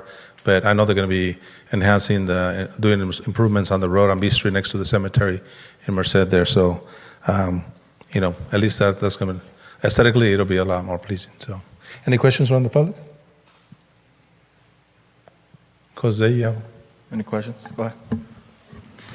So this last weekend, there was a city recycling event. And although, this has been also a conversation at the county level and at the MCAG level, with a lot of trash dumping out on the everywhere. Yeah. So, and then I'm thinking, why don't we have cities within the county of Merced or the county reach out to the cities and create a partnership where we can help each other? Because most of the trash that we see out on the roads, obviously comes, well, it seems like it might come from within the city residences, but so I think if there is some kind of a partnership where we can create programs and work together with the cities, we have plenty of cities in Merced County that are incorporated, but I do believe in partnerships, and maybe it can benefit everyone. Well, I think the partnership is already there because MCAG is all the cities and the county together on it. That's what we formed the MCAG. But I'd be happy to meet together with you and I or the mayor with Stacy Guzman, the executive director, and see if we can have a better partnership here for Livingston. And what else can we do to improve, at least for here or anywhere around the county? Okay? So just let me know. I have a question quick. You said for the homeless center in Livingston? No, that's in Merced. In Merced? Yeah. Okay, so it's in Merced, but it's there to serve Livingston population? The whole county, yeah. The whole county.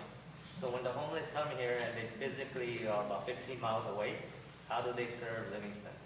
Do they have people, representatives come here, or? Because I know they got a pretty good, buildings and facilities in Merced City. Uh-huh. But how are they helping? Excuse me, Rod.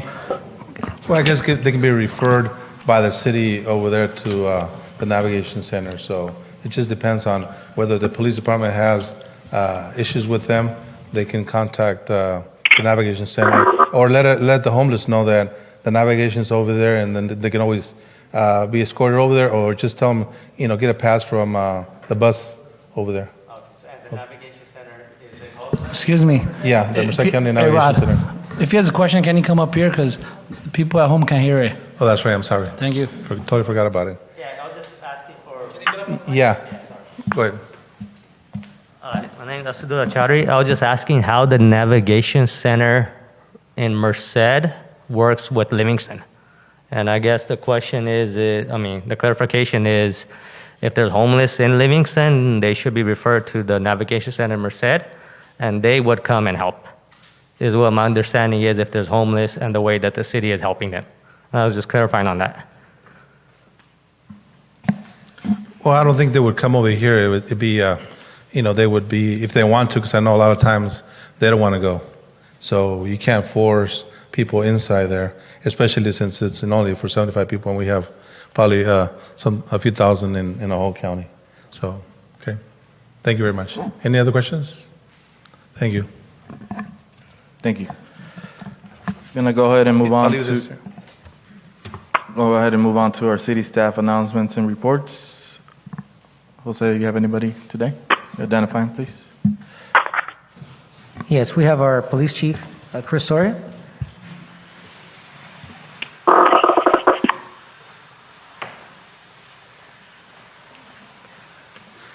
Good evening, Mayor, council members, and members of the public. Chief Chris Soria. I just want to go over a couple quick things real fast. One, I want to recognize last week was the National Public Safety Telecommunications Week, as well as the Animal Control Officer Week, Appreciation Week. And I just wanted to kind of give a shout out to our dispatchers and animal control officers. We're doing a great job. Also, to elaborate on the homeless, yes, we do have referrals that we can give them.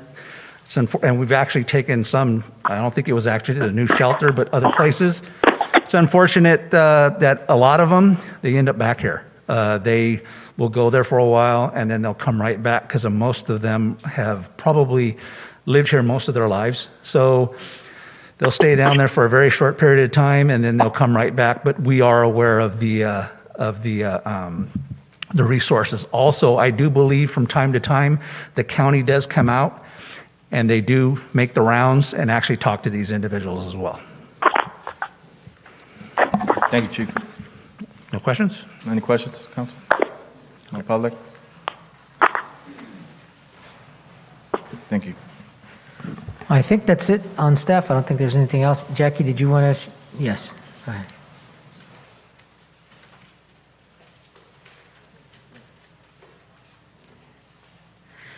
I just wanted to remind the council that all of the things that you all had asked me to take before the Rec Commission will happen this Thursday. And I did send pretty detailed agendas out with all the attachments to you. And so if you have any questions for them and would like to email it to me, I can address them at the meeting. All right. Thank you, Jackie. Anybody else still there? All right, thank you. So we're going to go ahead and move on to city manager announcements and reports. Yes, Mr. Mayor, Council, and public, I have a few things that I would like to share. First of all, I would like to share that we're going to be partnering with a foundation that they actually got some resources with T-Mobile, and they're going to be offering students in the Livingston area for free hotspots. And I'll provide more details, but it's basically scheduled for May 1st from 11 to 3. As you know, we've been very active as it relates to broadband. One of the things that is very important to us is, and this is in conversations with the school district and also with the Livingston Unified School District with Mr. Andres, is that we were able to go out and get a lot of resources for, hotspots and for devices, but unfortunately, we're also having issues with the speed, and so we're really doing everything that we can around broadband. So we're working with the school districts. We're also working with the Merced County Office of Education, the California Emerging Technology Fund, the Office of Economic Development from Fresno State, and other entities, with the whole purpose of trying to map the entire area here and look at where our resources are. Recently, and this week, I had a conversation with Caltrans, because believe it or not, Caltrans is a very important, integral part of broadband, because a lot of their right-of-way is used for, dark fiber. And so wherever they're going to be building out new roads and stuff, it's good to know that, so that way everything can be planned. And so on that note, I'm proud to communicate that I actually was appointed by the California Emerging Technology Fund as an expert advisor around broadband. And so I look forward to pushing and getting Livingston and the surrounding areas here to the point where we get dark fiber, so that our kids don't have to, and adults don't have to choose between video and being able to just listen. They can do both. And so wanted to share that. Also wanted to share with council, I just got a certified letter in the mail. And as you know, council has been very active along with our supervisor and others in the community, the business community. And so we've been pushing for the last 4 years on trying to land the Altamont Corridor Express train here in Livingston. And so we got I just got this, and this is the notice of availability on the environmental document. And this environmental document is basically looking at alternatives and looking at where staff that works for the Altamont Corridor Express train is going to communicate to their board of directors in terms of where the station should be.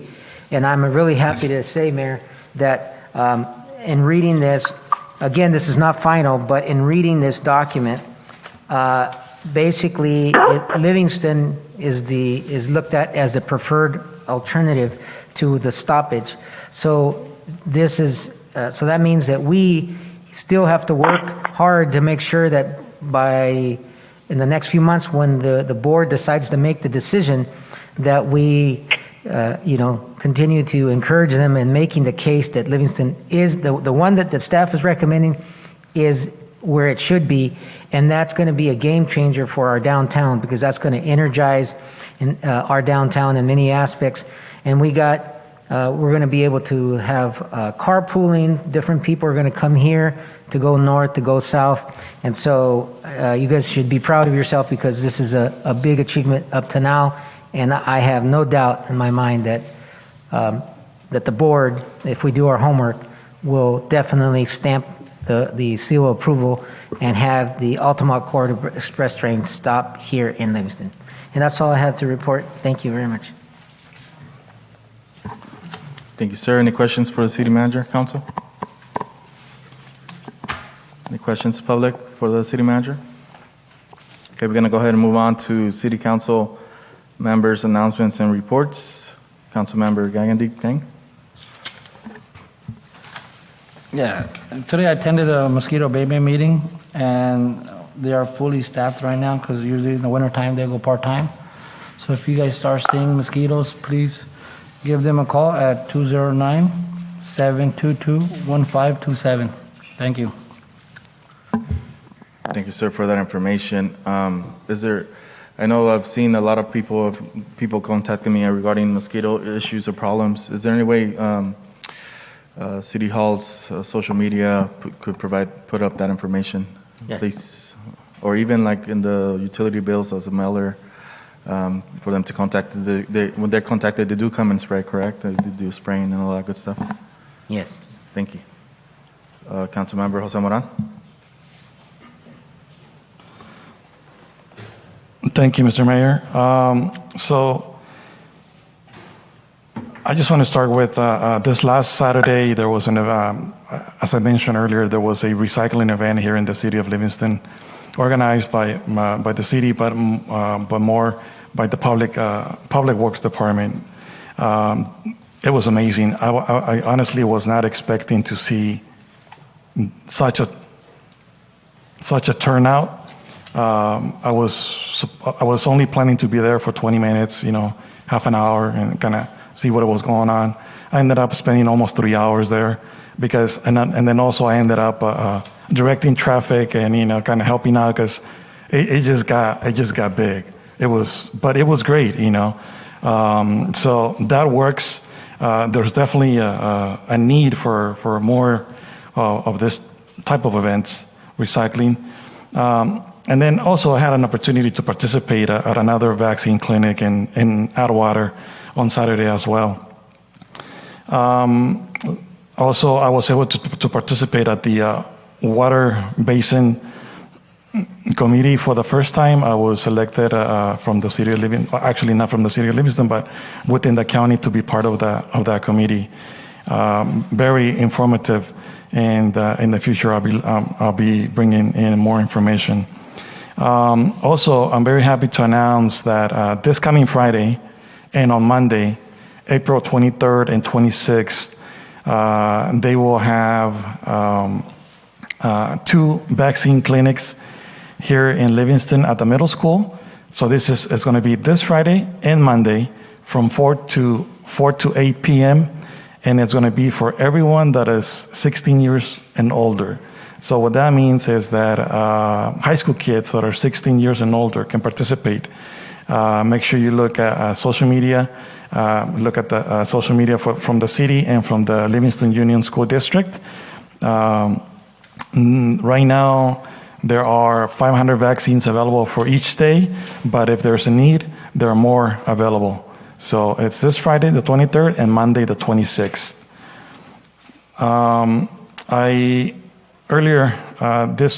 Yesterday, I got an update from the Livingston Cali Youth Coalition, a group of kids, from Livingston that have been working very hard for the last few years trying to educate the community and educate the youth in regards to the problems with vaping and flavored tobacco. So I did have a conversation with them, as new council member a few weeks ago, and they sent me an update, and just to show that they're continuing to do the work, and they just did a presentation for parents at the Livingston High School, And let's see. Also this Saturday, the 24th, is going to be the Livingston citywide cleanup, something that the community is organizing. So everyone is welcome to attend and participate and celebrate Earth Day. And go out, find a location, a side street, somewhere in your neighborhood where you want to do a little bit of a cleanup. If you spend half an hour, 1 hour, 2 hours, everyone is going to meet on Saturday at 7:30 a.m. at the Joseph Gallo Park. And I will be providing garbage bags and just bring your gloves and everything that you're going to need. And then at 8 o'clock, we are expecting to go all throughout the city, everyone that wants to participate in clean up. And also, in social media, on my website, or on Facebook, under City Council Member Jose Moran, I'm inviting the community, and I want to get more input in regards to an idea that was presented to me by another resident of Livingston. And the idea is to do something in memory of the pandemic lost lives, something that we can do to remember everyone that we have lost within the city of Livingston. Either, just getting ideas, whether if, whatever you think, what would be the best idea of how we can best remember everyone that we have lost from the city of Livingston. Also, I just want to report that I keep on getting, not complaints, I guess concerns from residents about fireworks, and more than anything, illegal fireworks. From all throughout the city. Last night, I had someone reach out to me from on the north side of town, where for about 10 minutes there were some fireworks out there. I wasn't in the area at that time to kind of go out there and by the time I got there, they were already gone. But you were able to see the remains of the boxes of those fireworks. And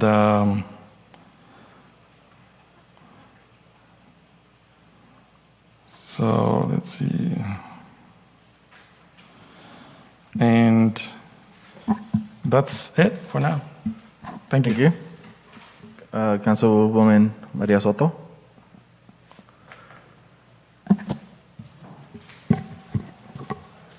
I don't have really any committees that I sat on this past month, but there are two events coming up in Livingston on May 8th. One is it's sponsored in part with City of Livingston and the Merced County Hispanic Chambers. It is the 3K run. It'll be held at the Max Foster Sports Complex. If anyone would like to participate, they will be having the applications on the city website and available at City Hall. The second part would be May 8th. We are, City of Livingston is also holding a Cinco de Mayo celebration that day, which would be consistent of a car show and entertainment. And that would be towards the afternoon at the same location at the Max Foster Sports Complex. Any interested vendors or car show enthusiasts that would like to enter, the applications and registration forms will become available at the City Hall or on the City Hall website, City of Livingston website. Thank you. Thank you. Mayor Pro Tem Garcia? Negative. And mayor announcements, I'll go real quick. Thanks for Public Works for setting up that event this past weekend. It was very successful. Thanks to all the staff for doing a great job as always. Attended the MCAG meeting. Putting together an event, the Junior Home Run Derby with a couple members from the community. Also starting to work putting together a safety fair as previous years or 1 year before, and a bunch of other events going on, but I'll keep it short to continue on with the meeting. At this moment, we'll go ahead and move on to citizen comments. This section of the agenda allows members of the public to address the city council on any item not otherwise on the agenda. Members of the public, when recognized by the mayor, should come forward and identify themselves. Comments are normally limited to 3 minutes in accordance with state open meeting laws. No action will be taken by the city council this evening. For items which are on the agenda this evening, members of the public will be provided an opportunity to address the city council as each item is brought up for discussion. Do we have any public comment at this time? Go ahead.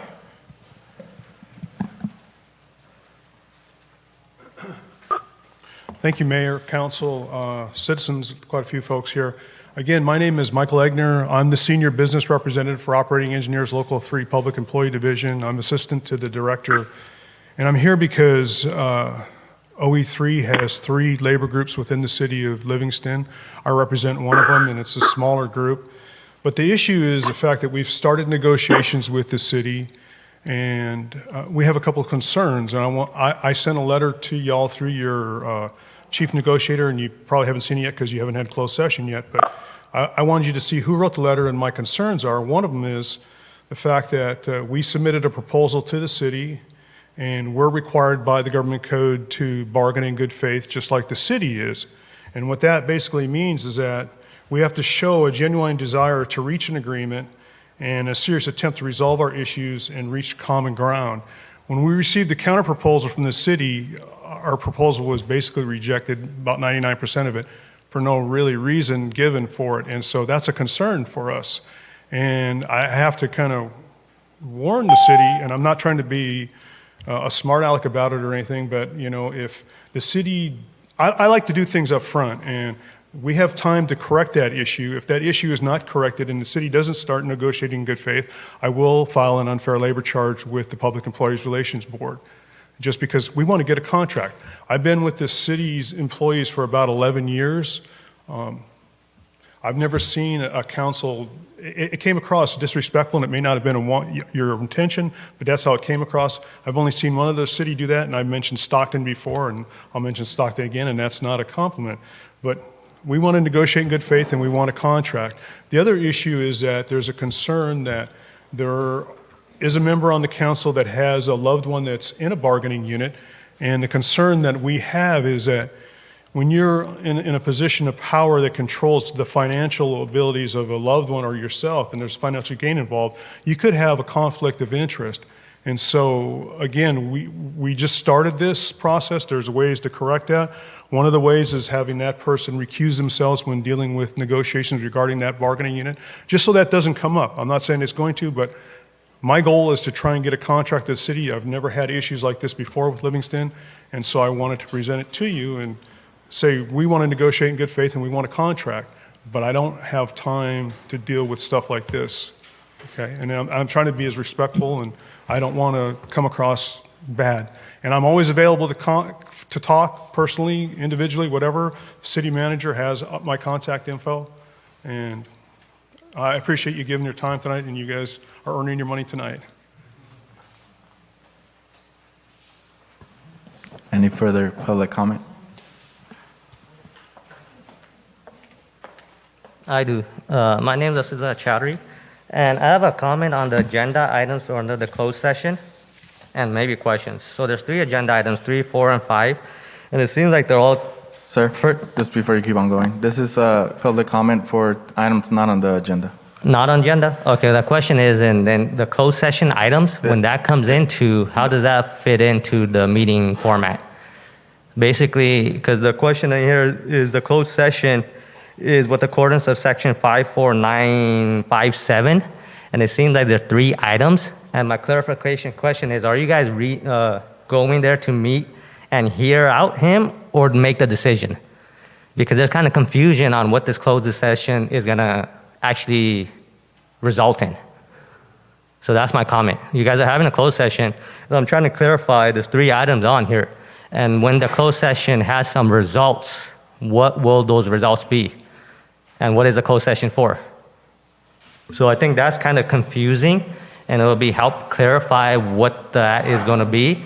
Because from my understanding under those sections, if you guys are hearing the person or making a decision is a big difference under how that section should work. And I think ethically, it would be best if we kind of have an idea of these items, how they got on there, and what the results would be before they are made. So one question is this closed session is coming in here, but is it to hear or is it to make a decision? And that I don't think was clear. So I think before that happens, it would be helpful to kind of understand what that closed sessions, discussions, results will be. So that's pretty much all I had to say.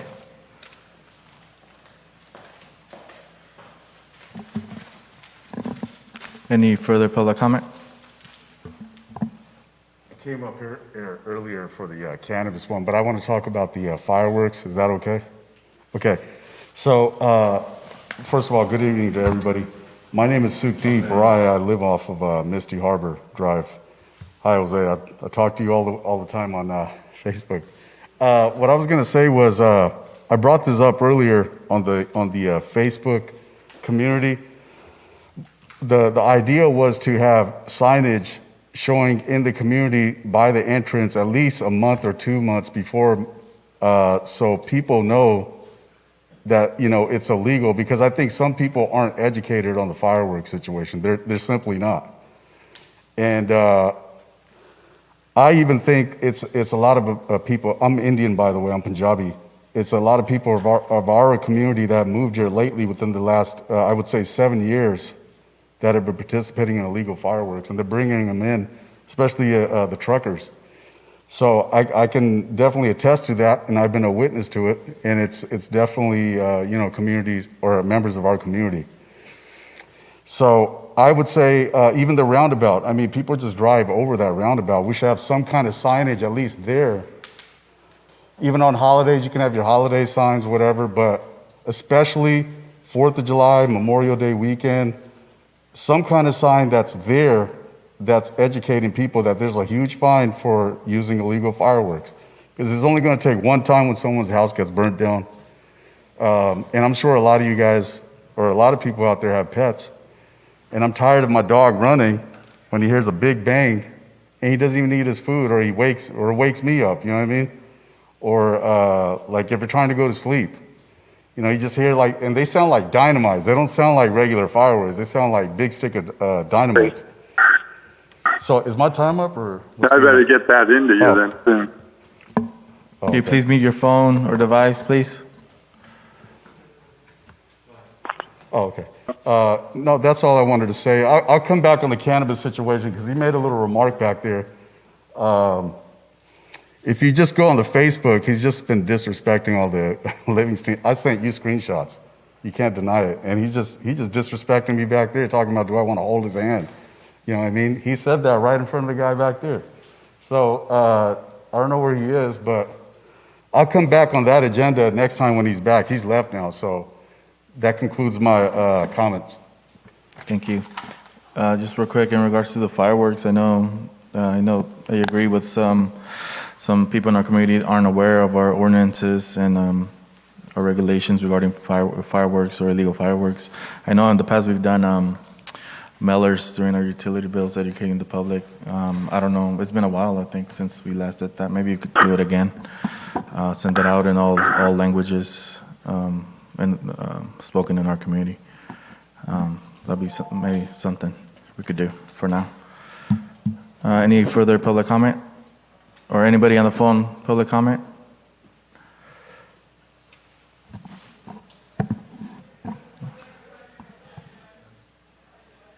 Okay, we're going to move on to our consent agenda.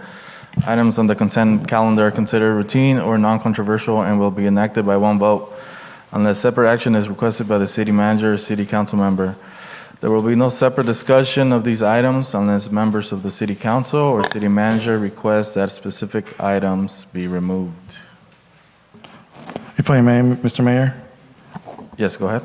Before we get a chance to do anything else, I just want to bring to everyone's attention a mistake or a grammar mistake or just on item number 4, approval of minutes of meeting held on the February 2nd, on page 2 of 14, and I brought this to the attention of Monica, but we needed to bring it up so that we can correct it.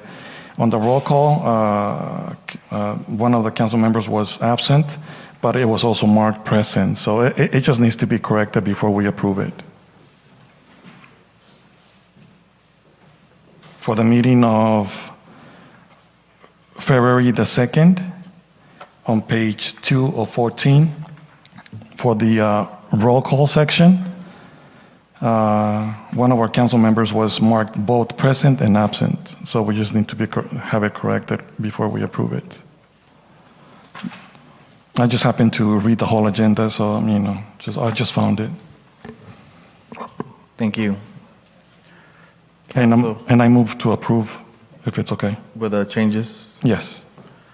We have a motion by Councilmember Jose Moran.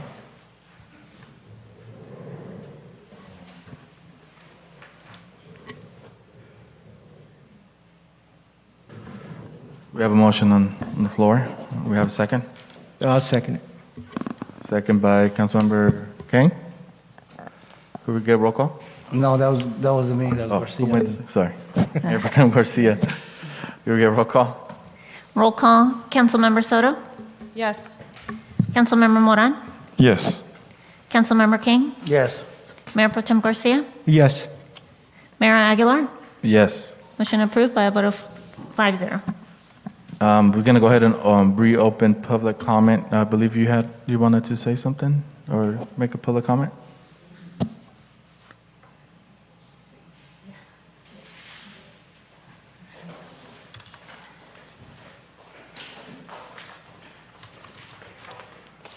I'm sorry, I'm new to all this. I know that you are needing I'm Vilma Reynoso. I live in 1576 Pinecrest Drive, over there by the middle school and Gallo Park.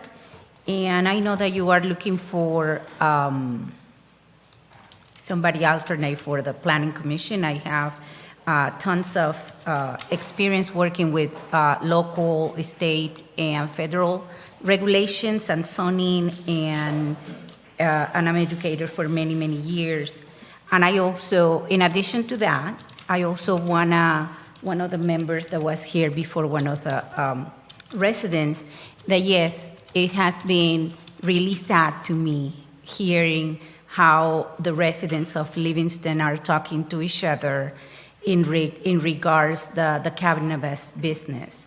I have nothing to say it against or for, but it's a lot of people that has been living in this community for many, many years, and they are being disrespectful, and they are being treated with really poorly language. It's in Spanish and English.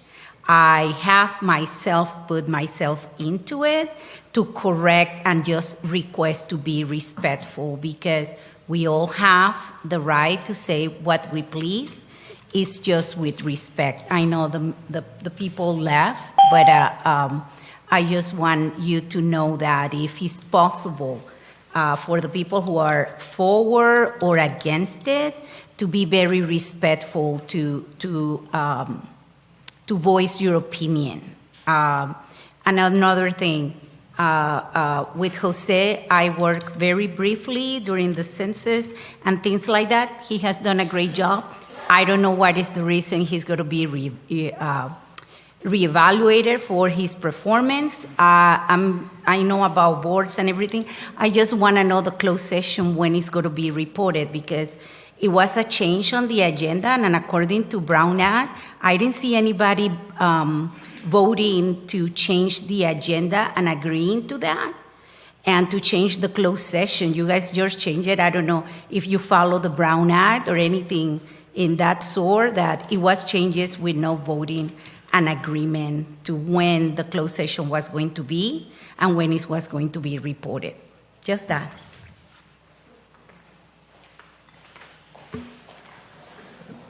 So the closed session was scheduled to be at 6 p.m. and our regular meeting is scheduled to begin at 7 p.m. And I think at the mayor's discretion, well,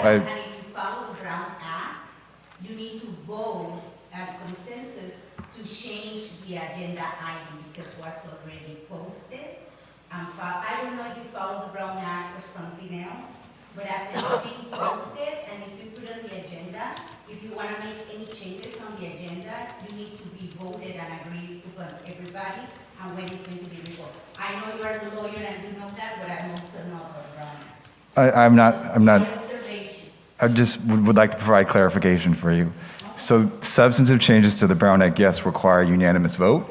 What we merely did was rearrange the order of an agenda item. And nothing was added or taken away from the agenda. And the public was afforded the opportunity to speak on it. So we are complying with the Brown Act. You already had your opportunity to talk, sir. Go ahead, ma'am. A few years ago, I put in for the Planning Commission an application in that. Unfortunately, I wasn't chosen. I'm Renee Waite. I am the branch manager of the Livingston office for Winton, Ireland, Strom and Green. Been here 113 years, the business. I've lived here. I was born here, went to school here, did leave for a while, where I was a business owner in Merced. And now, since my husband has passed away, I came back to what I call home. I have strong family roots here and kind of been solicited or talking to, I should say, with Maria Soto about the alternate position for the Planning Commission. Again, I would love to have the opportunity to support the General Counsel in the planning in the future and building a strong infrastructure for our prosperity in that. I have my application here that I would like you to review. And that, again, I'm totally committed to Winton, Ireland, and living here in Livingston and giving back to the community. And I would love the opportunity to serve. So I have my application here, and I'm just asking you to take that into consideration for the alternate position. Okay? Thank you. You could hand it over to Monica. Okay, at this time we're closing our public comment section once more and moving on to our discussion and potential action items. We have 3 items under this section. The first item we're going to be talking about is a discussion and direction on establishing an ad hoc committee for the COVID-19 relief funding. And I asked, this is my item, or I asked to have this item on there, and it was just an idea. That's not something we necessarily need to do. I'm just talking to other jurisdictions, other cities and such. They created committees to discuss ways to recommend to the full council in regards to where should this monies go. But you know, I'd just like to hear from the council if you guys think it's necessary or not. You know, either way, it was just another opportunity to give council as representatives of the public an opportunity to get involved and discuss any potential use of this money. Does anybody feel one way or another? I actually have a question. Can you expand on a little bit on what you mean by other communities? What is it that they have, or you know, so we can have a better so I can have a better understanding. So early on, a lot of communities established an ad hoc committee to work together with our finance director or the city manager, based on the projected amounts that we're going to receive, and just discuss what's the need, where would it be appropriate to use, such things like that. So it's just another committee to discuss options in regards to how to use the money and make those recommendations. So just another opportunity to work with staff and together. Just an idea. I mean, we don't have to do it. Yeah, so I think, you know, all ideas are great ideas. So for something like this, since it's an ad hoc committee, we would only be able to have 2 council members there, right? And then if this is agreeable to everyone, or by majority, then who else will be part of it? Like community members, finance director. And is there for you to explain the ad hoc committee, please? Sure, I mean, it's really what the council direction is and what it wants the committee to be like. So long as there's less than a quorum or a majority of this body, the council, the additional members of who you would like to be on that committee is at the discretion of the council, through the city manager, of course. So just to clarify, if council would desire to have the finance director or Parks and Rec as part of this discussion, that could be a request to the city manager if he would feel it appropriate to have his staff as part of the committee.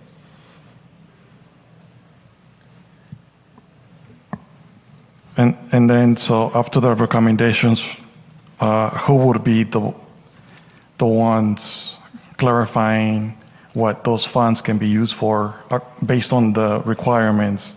Is that the finance director? Yeah, I would believe so, because, correct, Vanessa? Yeah, so let me just chime in here. So yeah, we basically have already received the guidelines, so we have that in place.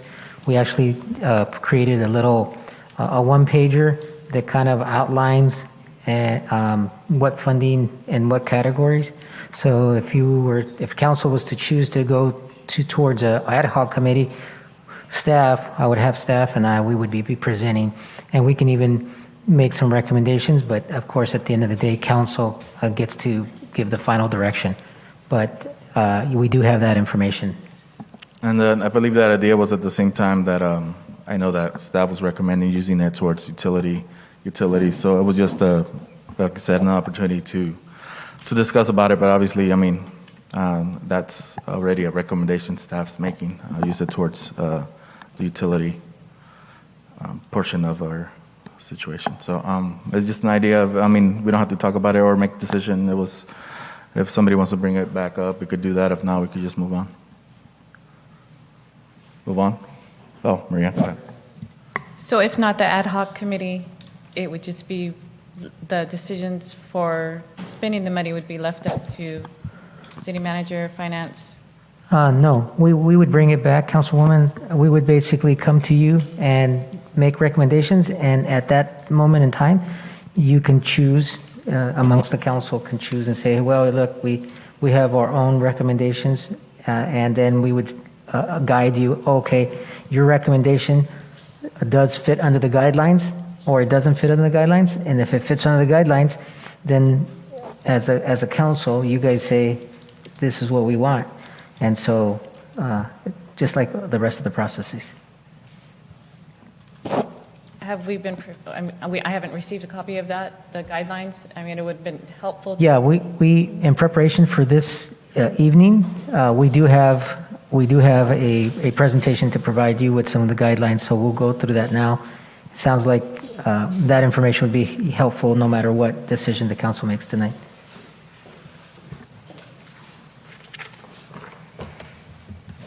Good evening, Mayor, council members, Vanessa Portillo, city staff, members of the public. It is on. It is on. Okay. Vanessa Portillo, Finance Director. We have received an estimated allocation so far for the city of Livingston, which is approximately $2.8 million. On the left side, we have received some broad guidelines of what the money can be used for. As you can see, it could be used for costs associated regarding the COVID public health emergency efforts. They can be used either for assistance for local businesses or aid to any impacted industries. In our city, we are not dependent on tourism or travel or hospitality so greatly. So one of the items that could apply is assistance to either households, small businesses, or not-for-profits. The second item that the funds could be used for is to support workers that performed essential work through the pandemic. We can also use it to cover revenue losses caused by the COVID-19, and we know that as of last year, we took a major reduction in our sales taxes and some of our business license payments because our businesses were just closing down and staying in shutdown mode. So we have some suggestions or recommendations on backfilling that hole. And the last item that the allocation could be used for is to make necessary investments in infrastructure, in specific to water, sewer, or broadband. We have looked into these guidelines. We have put together some recommendations of where the funds could go. Definitely, we continue with the efforts of sanitizing and keeping all of our facilities clean, and we feel that I'll continue to allocate about $50,000 for those efforts. Will fit the criteria within the guidelines. Also, we are recommending to allocate $150,000 into economic development to retain, attract businesses within the city, which is one of the guidelines where it says that we can support small businesses. We also recommend to replenish any unreimbursed personnel leave, which falls within the supporting of the performing of essential support to the workers.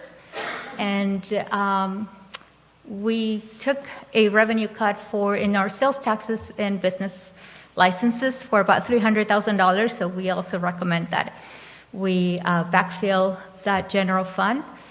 And we have some infrastructure needs where we have listed them for water, $1.9 million, and well 12, a disc and rip retractor for sewer, about $225,000, and we would have another $125,000 to be determined for miscellaneous infrastructure. So again, council, these are just staff recommendations, but it gives you guys a perspective, and you guys can come up with some ideas. Again, and I'll just go over them real quick. The biggest one here, that, as you can see down below, is under the infrastructure, the 1.9, and one of the major reasons why we're recommending that is because that has a direct impact on what the rates are, what the rates would be, and then what the rates could be if you inject some of this money. So of course that should lower the utility rates moving forward. With regards to the replenishment, well, that's pretty self-explanatory given the direct impact to that specific area. And then as it relates to the 150, economic development is pretty broad, so if you guys can get pretty creative in terms of what can be done in that area. As you notice, it says nonprofits, it says small businesses and households. We, of course, were successful in getting some grants, and so we have some grants to help the residents with their mortgages, their utilities, and in addition to that, that's all. Yeah, utilities, mortgages, and so and because of that, we're not recommending more money, but you guys can say, hey, we should inject more money in that area to help more business, more households. And so there's some opportunity there. So any thoughts you guys might have, we're certainly open to hear those. Again, these are just staff recommendations at this point. Thank you for the information. I know it's not part of a agendized item for discussion or make recommendations, but I appreciate the information. I know possibly in the future we could have it as an extra item and have a discussion. So at this point, it seems like, we're already far enough to where I don't think an ad hoc committee would make a difference either way. So probably rather have it as an item, and then we could have a discussion altogether and agree or make recommendations or ideas, sharing, all that good stuff. So thank you for the information. Let's move on to item number 9, which is discuss and consider the 2021 City of Livingston Water and Sewer Utility Rate Study and initiate the Proposition 218 public review and validating process for proposed water and sewer utility rates.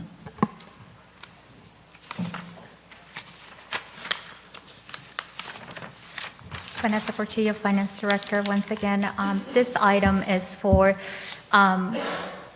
city staff to request council to move forward with to initiate the Proposition 218 process for us to present the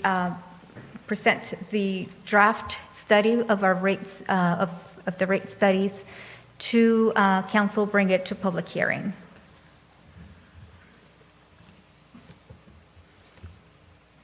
We don't have a presentation. We did the presentation last council meeting, and this is an item just to get direction from our council. So just clarification, so there's, this is just asking council to move forward with the process. In terms of numbers and presentations and workshops, all that's coming afterwards, but we have to initiate it.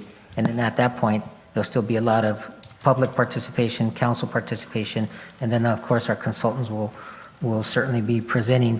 And then based on some of the decisions on the previous item, that of course will impact if the money is recommended positively in the numbers. So this is just to initiate it. Thank you. Okay, so we'll bring it back to council for discussion or questions. Anybody have any questions, council? Questions? Okay, I'm gonna take it out for public comment at this time. Any public comment? On the phone? Public comment regarding this item? I don't hear any, so I'll bring it back to council. Does anybody want to give direction or talk about it? Further questions? Want to know what the process will look like? Maybe? Can you just clarify a little bit of if we give direction to move forward, what are the steps that are going to be taken? Absolutely. With your direction of initiating the Proposition 218 process, we are able to move forward and notice all of our residents that would be impacted by the rate study and invite them to come to the public hearing when the rates would be voted for and decided on. At the same time, within this initiation, we will also be, it's opening up our doors to be able to set up the budget, the rate study workshops, which are scheduled to be held in May. And once we go through those rate study workshops, we will be having our June 15 public hearing for the rate studies, with a potential implementation of the study in August. And the reason for August is, as you might recall, this has to be by resolution and ordinance, so it's going to be 30 days after council adopts it. Thank you. What would happen if council doesn't give any direction or doesn't want to move forward? Yeah, if council doesn't give any direction this evening, that August date will continue to be pushed off until council decides to take action. Some of the ramifications right now is, and we're going to be going over the budget in May, at the very beginning of May, and so we have some projections, but of course our enterprise funds, including our general fund, are tight or heading quickly into the negative. Thank you. Questions, council? For me, personally, I think all of the questions have been answered at the previous time. And I think I do see the need to consider to move this forward. Unless anybody else has any questions, I would, and then once it's time, and I'm not sure what else we need to go through and consider more questions if needed. So just one point of clarification. We can go through this whole process, and just like the last go-around, council does not have to adopt at the very end. That is really up to you. of course, staff is suggesting and we're recommending because of the circumstances we find ourselves in that they're not holding their own and it has other consequences, but ultimately it's the council's decision. Any further questions, council? Comments? Direction? Motions? I would motion to consider the 2021 City of Livingston Water and Sewer Utility Rate Study and initiate the Proposition 218 public review and balloting process for proposed water and sewer utility rates. We have a motion by Councilmember Jose Moran. Do we have a second? I'll second. Second by Councilwoman Maria Soto. Could we get a roll call, please? Roll call, Councilmember Soto? Yes. Councilmember Moran? Yes. Councilmember King? No. Mayor Pro Tem Garcia? Yes. Mayor Aguilar? Yes. Motion approved by a vote of 4-1.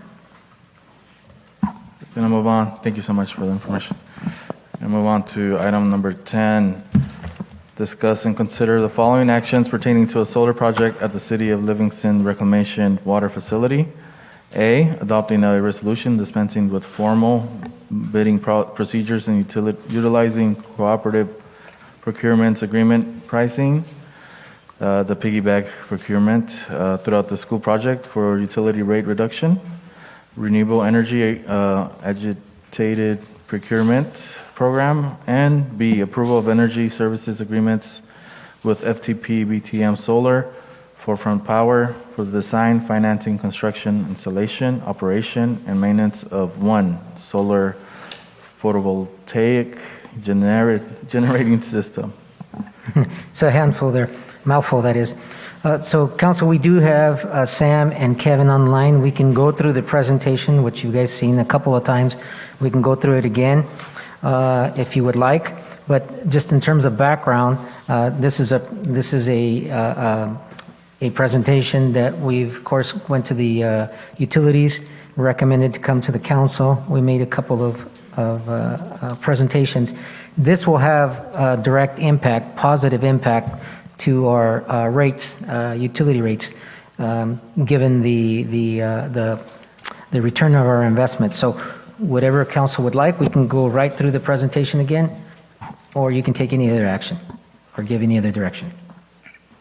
Council, would you guys want to see the presentation again? Move forward? Move forward. It sounds like consensus is moving forward. Staff want to say anything else? Or? Yes, I know that we're working with legal counsel in terms of the contract, make sure, give me the authorization and legal to make sure if there's any minor changes that need to be made that are non-material to move forward. Thank you. I'll bring it back to council for any questions or comments, clarifications. Anybody?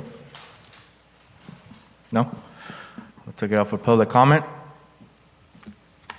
Any public comment? Anybody on the phone? I don't hear any. I'll bring it back to council for any further questions or direction. Motions? What's the wish of the council? I think that we have seen this presentation quite too many times, probably about 3 times. And I read it. There was a lot of information, very, very useful information. And I think we should move forward with this. So I motion to move forward. We have a motion by Councilmember Jose Moran. Do we have a second? I'll second it. Second by Mayor Pro Tem Garcia. Could we get a roll call, please? Roll call, Councilmember Soto? Yes. Councilmember Moran? Yes. Councilmember King? Yes. Mayor Pro Tem Garcia? Yes. Mayor Aguilar? Yes. Motion approved by a vote of 5-0. And now we're going to move on to our council direction on future agenda items. Does anybody have any? Go ahead, City Manager. Yeah, one, Mayor, since we've actually had 3 different applications, including, it would be 3 this evening with this, the one we received this evening. So we would like to get a future item and direction from council in terms of the applications that we received for the Planning Commission. Thank you. Could that recommendation also include possibility of recommending opening or putting the second alternate? And then I know there was, or actually any other items anybody wants to?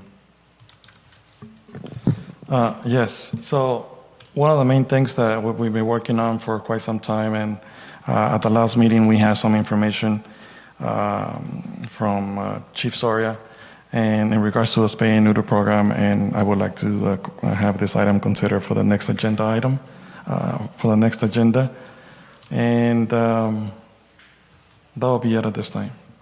Thank you. Anybody else have any items?